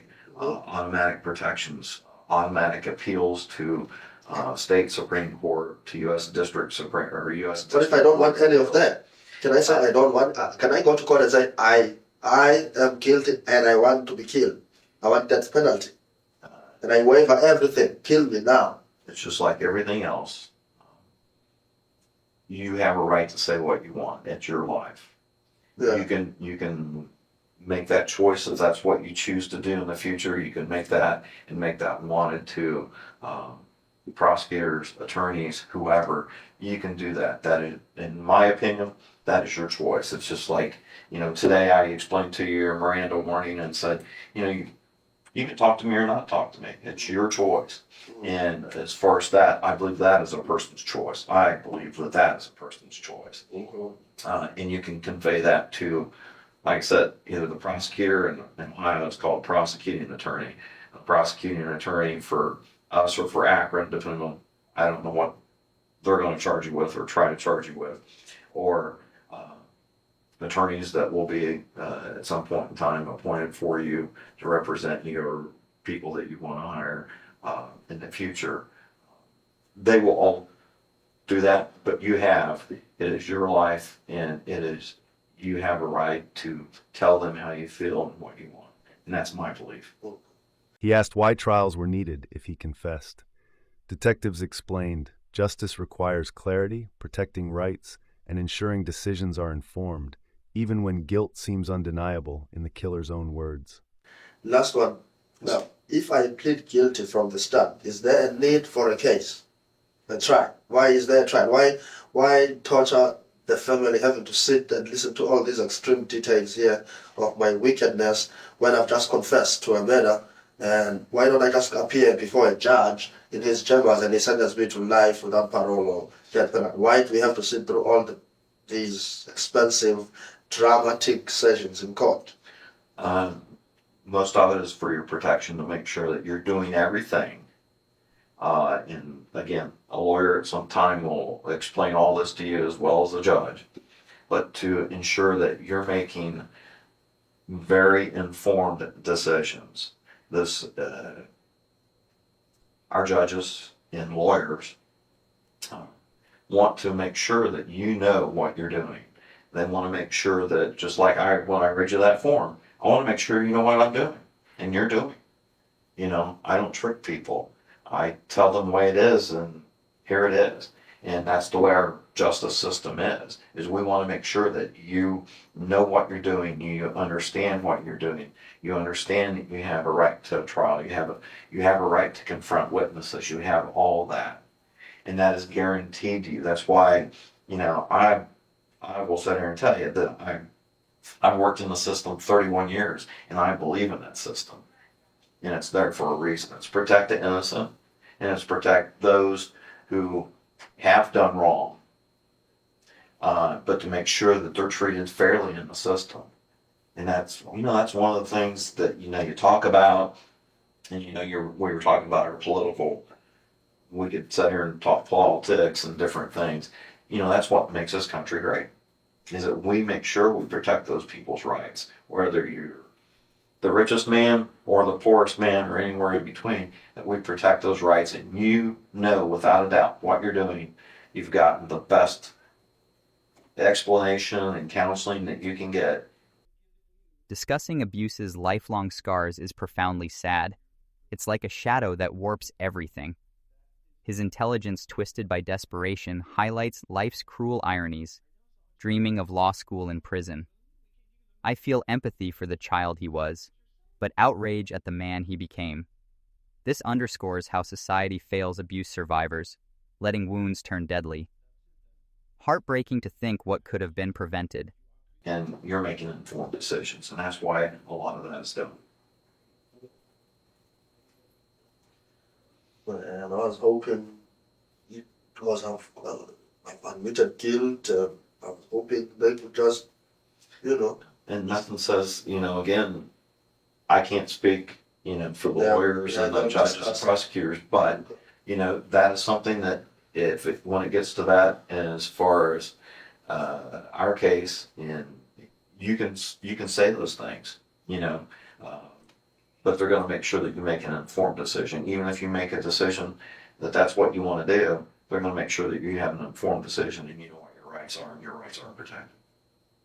And Okay. I know my rights. Believe me, I know my rights. This could have gone down the other way around if I wanted it to exercise my right. I don't want to talk until I see a lawyer and whatever. I know all that. So that I want my life to be clean now. Live for God. That's it. The detective thanked him for honesty, saying closure matters for grieving families. Truth cannot heal all wounds, but it ends the torment of not knowing. For them, answers were a fragile form of peace. So, and like I said, and you've heard me say it probably 2 times, maybe 3. And you'll probably hear me say it again, and you'll hear me say it in the future. I appreciate what you did in your honesty and being upfront with me. I really do. I appreciate it, and I thank you on behalf of the family. Because closure, again, means a lot. And it helps. Doesn't cure everything, but it does help, and it does help with closure. I appreciate it, and I'm speaking for their family. I have not actually spoken to the family yet. We had a very quick conversation that I was coming here today. They don't know any of the circumstances, but I know that they appreciate it as well, because they've expressed to me that they did not want to be in the unknown forever. They wanted to know what happened, and I appreciate it. Do you have any other questions or anything for me? No. Muzi, I wish we could have met under better circumstances, because you're a very interesting man, and with all your knowledge, you could help me in class. I could use the help in class. I really could use the help in class. I will go and speak to the Rangers, and I think from everything that we covered, I can't think of anything else. I want to take a quick look at my notes to make sure I didn't miss anything. And I'll be right back. Is there anything I can get for you? Anything you need? Okay. Thank you. Thank you, sir. You're welcome. Thank you.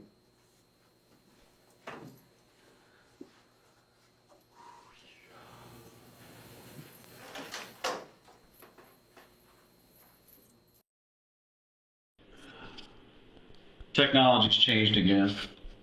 Everything's getting smaller. Yep, Both of us. Is this recording right now? it's on. Okay. Okay. Flashing red light. Okay. All right. Mr. Benoni, remember Detective Singh and Detective Brown. And a little over a year ago, we last spoke, and you wanted us something in writing that Ohio was going to seek the death penalty. All right, so I'll let you read and see what you want to do. Do you want us to scoot this closer to you a little bit? Yeah, we can. You want Is that closer? better? It's fine. Scary. The suspect received a letter. Prosecutors would seek the death penalty, yet he demanded more, an ironclad promise of execution, a deal beyond what law or justice could ever allow. If you hit the center button right at the screen again, you can see it. Okay. Yeah, we're good.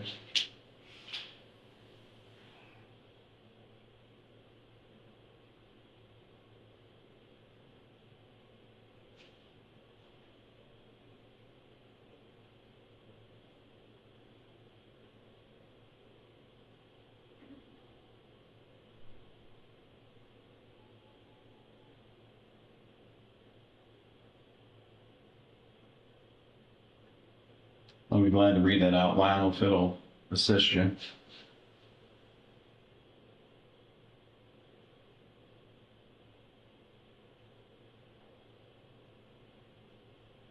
Maybe you should read it out here better. What's that? Maybe somebody reads it aloud out here better. I'm trying to, Okay. I'm not understanding the data and the connection. Well, I understand. Oh, I'm going to go ahead and put this, I'll read it completely verbatim here, okay? Right? It says, Mr. Madondo, it has come to my attention that you were interviewed by Detectives Brian Brown and Kevin Sink of the Butler Township Police Department regarding the death of Zaneli Mdondo. Madadne, thank you.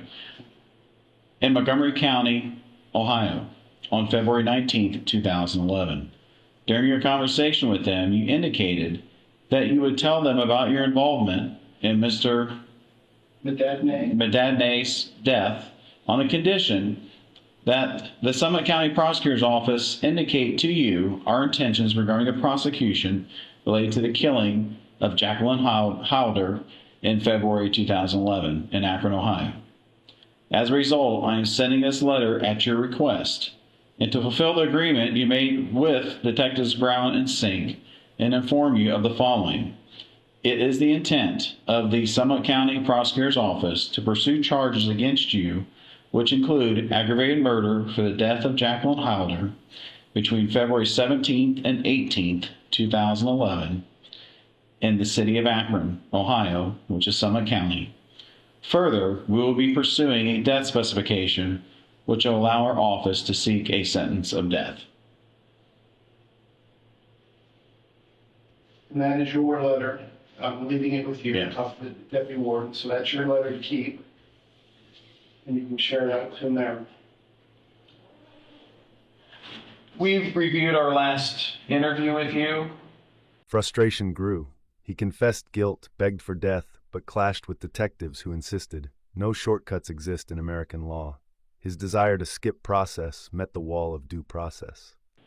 And we wanted to make sure that on your specifics that you're wanting,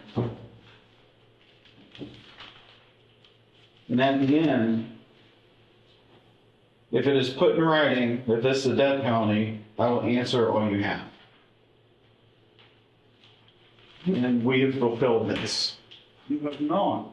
How have we not fulfilled it? See other sentence? Further, we will be pursuing a death specification which will allow office to seek. You guys remember what we talked about?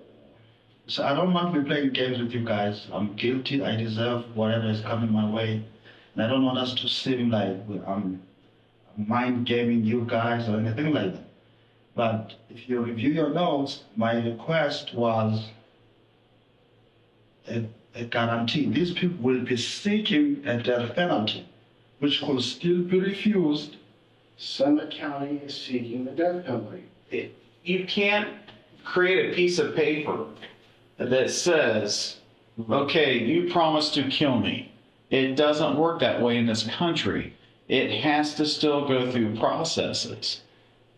This is the first one, okay? They are seeking death penalty. They are seeking a death specification. In the Ohio Revised Code, when you have aggravated murder, you killed somebody, you committed this crime, and then you have more elements that it can elevate it to a death penalty case. They're telling you that they are considering those additional elements To make it a death penalty to make case. it a death penalty case.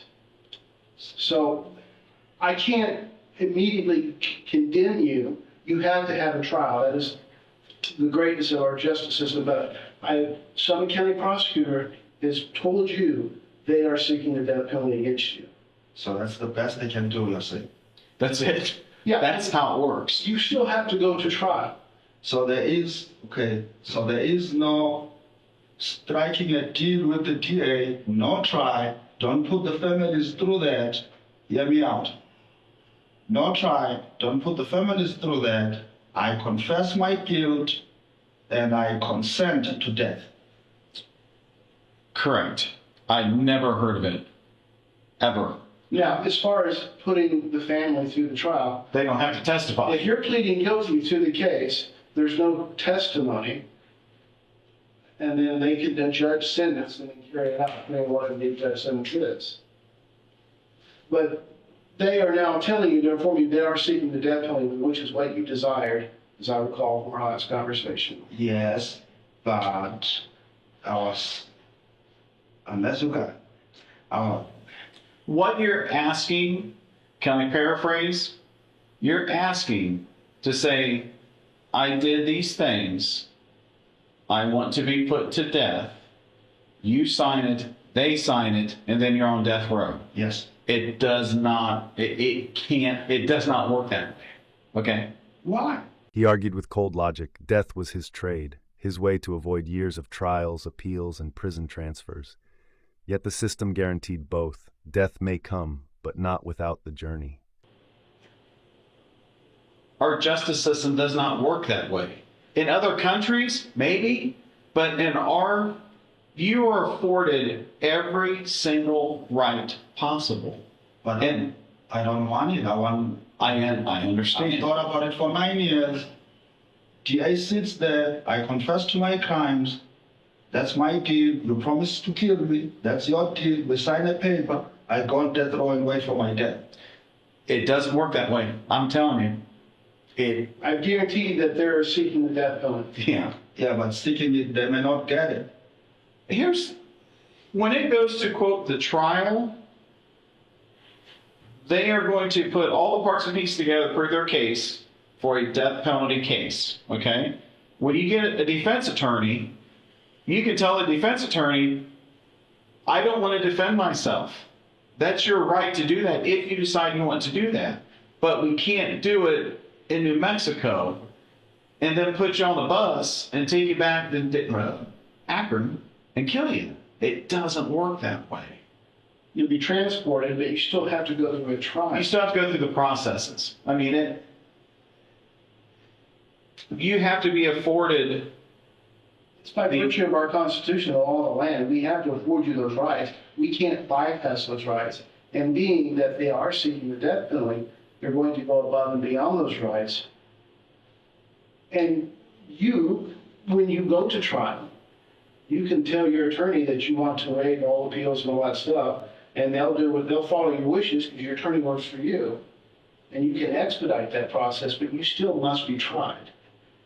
There's no getting around that, sir. Then I was. You're going to stay. Are you wanting to stay here? No, but I don't want to go to Ohio and go through the same thing I've gone through here. Transport, transfers, counting, jail, all the moving around. Just, I'm guilty, death row, wait for death. Leave me in my cell for as long as it takes for my turn to die, and that's it. I'm telling you, it's never, ever, ever, ever going to work that way. It just won't. I'm just telling you, it won't. You have to be able to go in front of a judge. Detectives explained rights cannot be waived so simply. A guilty plea still required court, attorneys, and trials. His impatience collided with a system designed to guard against injustice. In front of a judge, which means you're transported and to plead guilty. And then that judge is going to say, well, you just got here. You need to talk to a defense attorney. They're going to give you chance after chance after chance to say, you know what, I want to live. Or, you know what, I want to defend myself. Those are the rights that are afforded in this country. And the system's not set to go around them. You cannot. As I told you last time, we would rather a guilty man go free than an innocent man go to jail. There's 5 facets to everything that we do, from stealing a candy bar at Walmart to murder. Okay? It's the what, when, where, how, and why. We know what the what is. We know where the where is.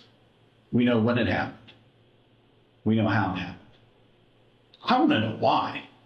And I think if part of what you're not wanting to do is to put the family through things, the why would be very beneficial for them because of the fact they don't know why their son's dead.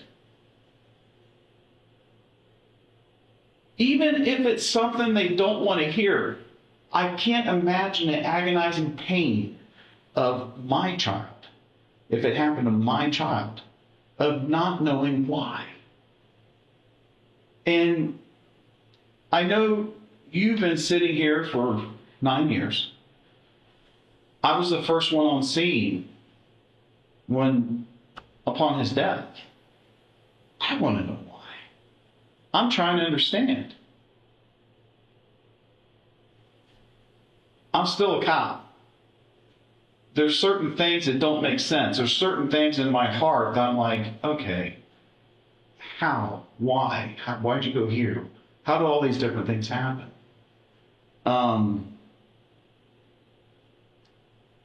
This is it for us. Okay? This is it for us.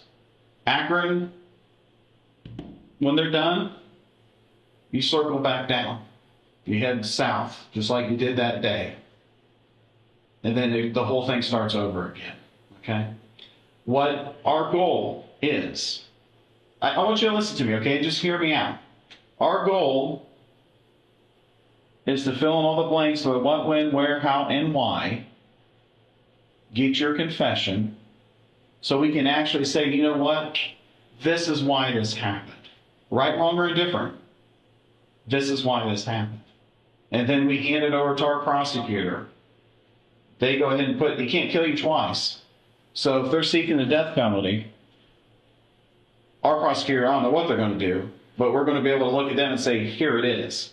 Well, if you're tried and found guilty, or you confess, found guilty, whatever it is up there, I don't know if they'll bother with the trial we're at. Because when it's all said and done, we got the why answered. The room thickened with tension. Detectives pushed for the why, desperate to give grieving families answers. He resisted, saying death was enough, but without motive, closure remained elusive and incomplete. So, you asked me, do you want to stay here? What are you saying about my extradition to Ohio? Is it dependent on something? No. We're not. When they extradite you, they want as much done as possible prior to you being extradited. So that's why you got a letter here hand delivered to you. It says, okay, if that's what you want, then that's what we're going to go for. We got the elements in the case to do it. So fine, here you go. So you asked me, do you want to stay here? What does that question have to do with anything? I'm confused. No, but explain that to me. What does my speaking to you guys or not speaking to you has to do with my going to Ohio or staying here? You told us, the last time we were here, and I'll give you the excerpts of what we got. The crimes that you did here were a crime of opportunity. Then you told us that we can't prove that you pulled the trigger. Okay? You said, I can fight you. I don't want to fight you. You prayed to God that you were ready to give your life. We talked about, you and Brian talked about the different Bible knowledge that you have. So it's confusing to me that when you say you cannot prove that I pulled the trigger, and then says I don't want to fight you, and then we come here today and we've got a letter saying, okay, there you go. And I ask you, I'm confused. That's why I asked, are you wanting to stay here? Because you're not making sense on a couple different realms here. So ask me the questions you are not clear on. What are you not clear on? Ask the questions. Okay. But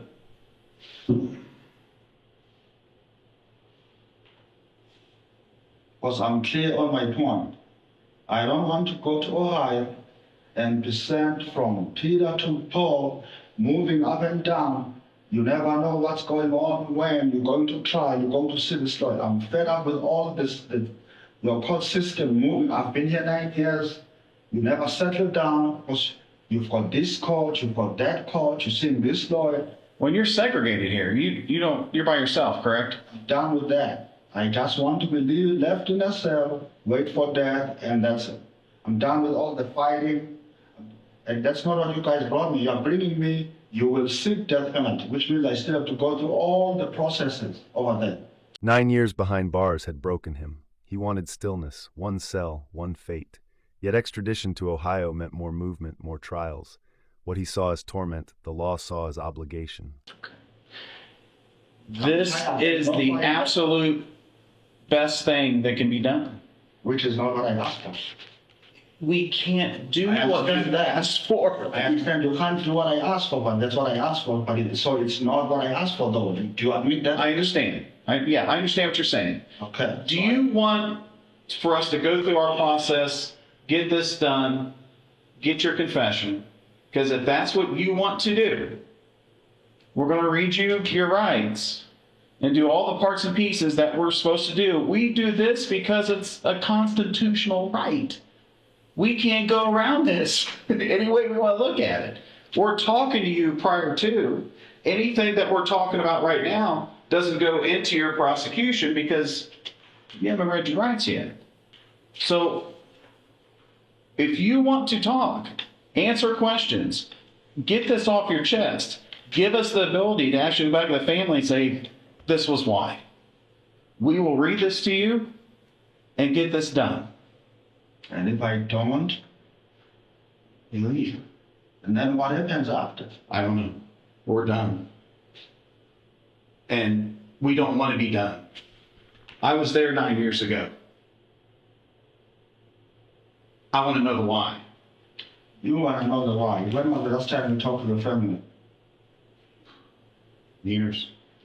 Exactly my point. Because my family is in touch with their family. The family knows why. So you are a stranger to me. I don't know you. I understand, but we're not trying to play games with you, try to do anything else, be mean to you. We're telling you exactly, this is all being recorded, this is all part of court. This is everything, okay? We're trying to do what we're supposed to do according to the Constitution and the laws afforded to you, and try to write a letter that says, okay, fine, I'll admit to it, but you gotta kill me. It doesn't exist. It has to go through the process. And that's the thing I understand. Okay. Doesn't mean I have to work with the process. I don't agree with that. I understand the process, but it doesn't mean I have to consent to it. I would. Well, for the extradition, yeah, you don't have to. That's why I was asking if you want to stay here. I don't, but I don't want to jump out of the pen into the fire at the center. I don't want to see here I'm in segregation. And I wouldn't either. Moving to Ohio, man, starting a new. That's why I just wanted a deal in place. Okay. Give us your confession. We will take you up here. That's what I told you last time. We'll pick you up here, take you straight to death penalty. No counties, no jails, no courts. We'll take you. We are moving from Ohio to death penalty, and you wait your day. Good. I'm tired of the movement and the transportation. You told me last time that you had studied our laws in Ohio. Detectives reminded him prosecutors sought death as he wished. But he saw betrayal, execution offered, yet chained to the very drama he had hoped to escape. The trade he craved was impossible. You were quite confident in your knowledge of Ohio law. So based on your knowledge, you know, or should know, that I cannot just pick you up, stick you in death rows for them to stick the needle in your arm the next day. You know, or should know, that there has to be a trial. So I want to know the why as much as he did, but I don't appreciate being jerked around. I have given you a letter that Summit County is going to try to put you to death for the crime committed in Akron. That is the absolute best that we can provide to you. Which is not what I asked for. I know it's not what but you're asking, do you want the moon? We can't give you the moon either. We can't do what you're saying. Okay. All right. Then. We're good then. That's it then. Because I appreciate the letter, but you agree it's not what I asked for. I asked for a deal. Can we make a deal? Can a DA come? We make a deal. This boy confesses. I give all the details. Okay? We sign a deal to be ratified maybe before the judge. He consents to death. I understand you can't do it, but that's what I asked for. You can't do it, then there's nothing I can do. Bottom line, you jerked us around for a year. I didn't. Yeah, he knows we can't do that. All right.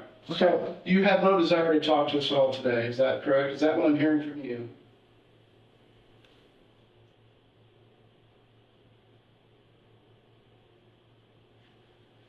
I could accuse you of taking me around for a year, you know. How?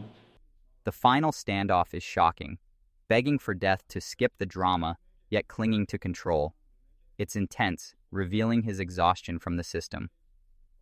Life without parole feels like cold justice, but for Zen's family, it's closure amid endless grief. Purrs. Only, it leaves me reflective.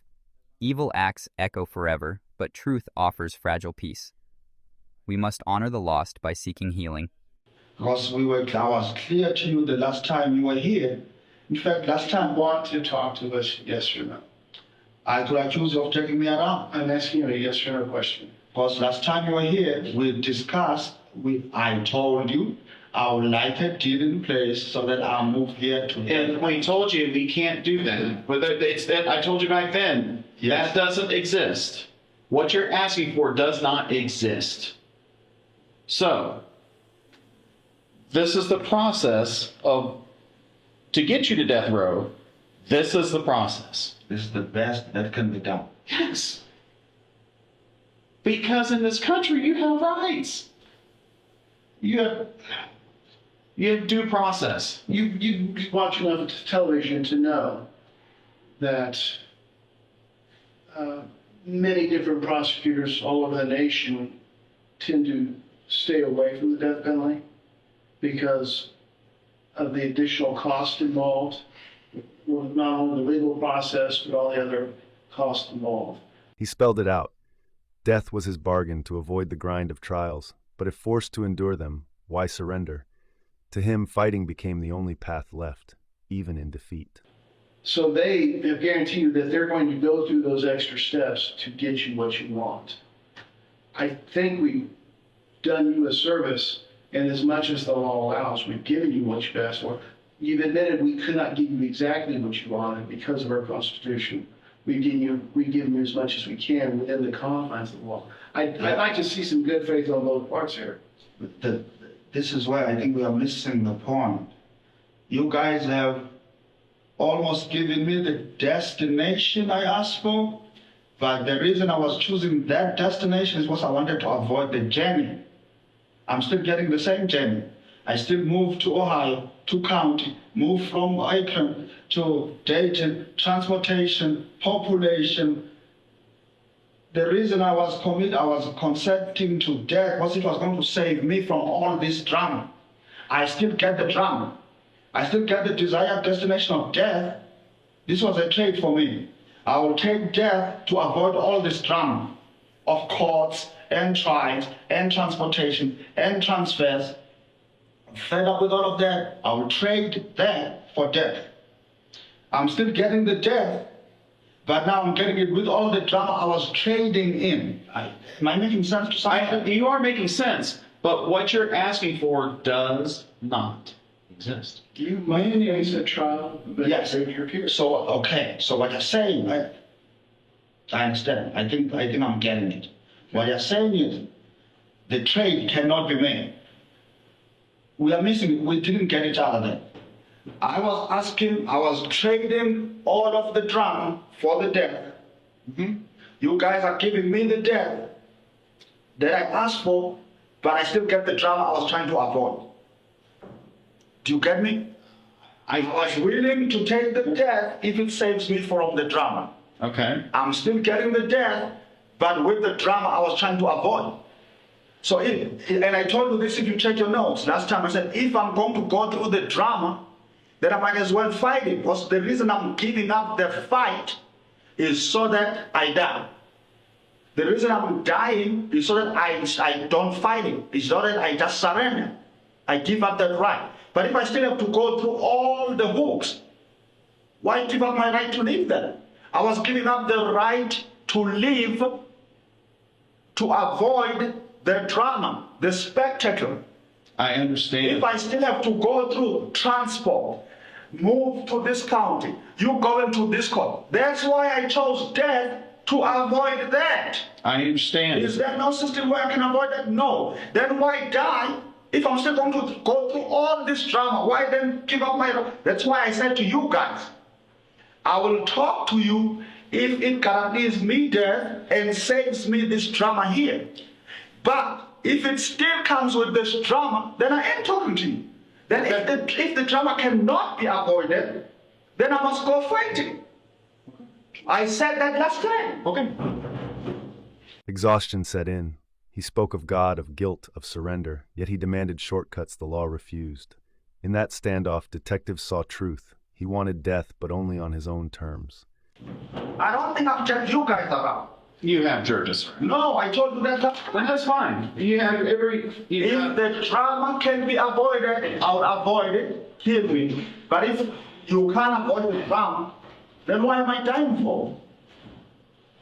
Do you want to talk to us or not? I will if it avoids me the drama. We can't. It's the mechanism's not in place. Then why die for that? If I don't know. Last time you told me that God told you to do it. They told what? He told me that you prayed. Yes. And that God said you need to give up your life because of the life you took. Or lives you took. Yes, and I'm willing to do that. But you're telling me that God said, well, you can do this and you don't have to go through the drama. Come on, man. That's the process, bro. Last time, you want to talk to us or not? Not if I'm going to go through the same drama in Ohio. Bye-bye. I told you guys last time. Thank you, sir. I wasn't heard of Dr. Edwards. Why not? Okay.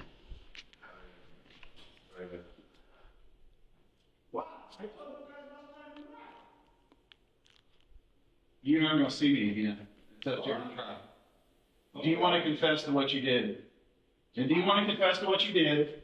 Do you want to go through the death penalty that they want to seek? And do you want to put rest to this and do the right thing? Your call, man. Do you want to do this? I told you last time, I'm telling you the same thing. I've not changed my strategy. You know we can't do what you're asking. You know we can't. Then I can't do anything else about it then. If you guys, I told you the same thing.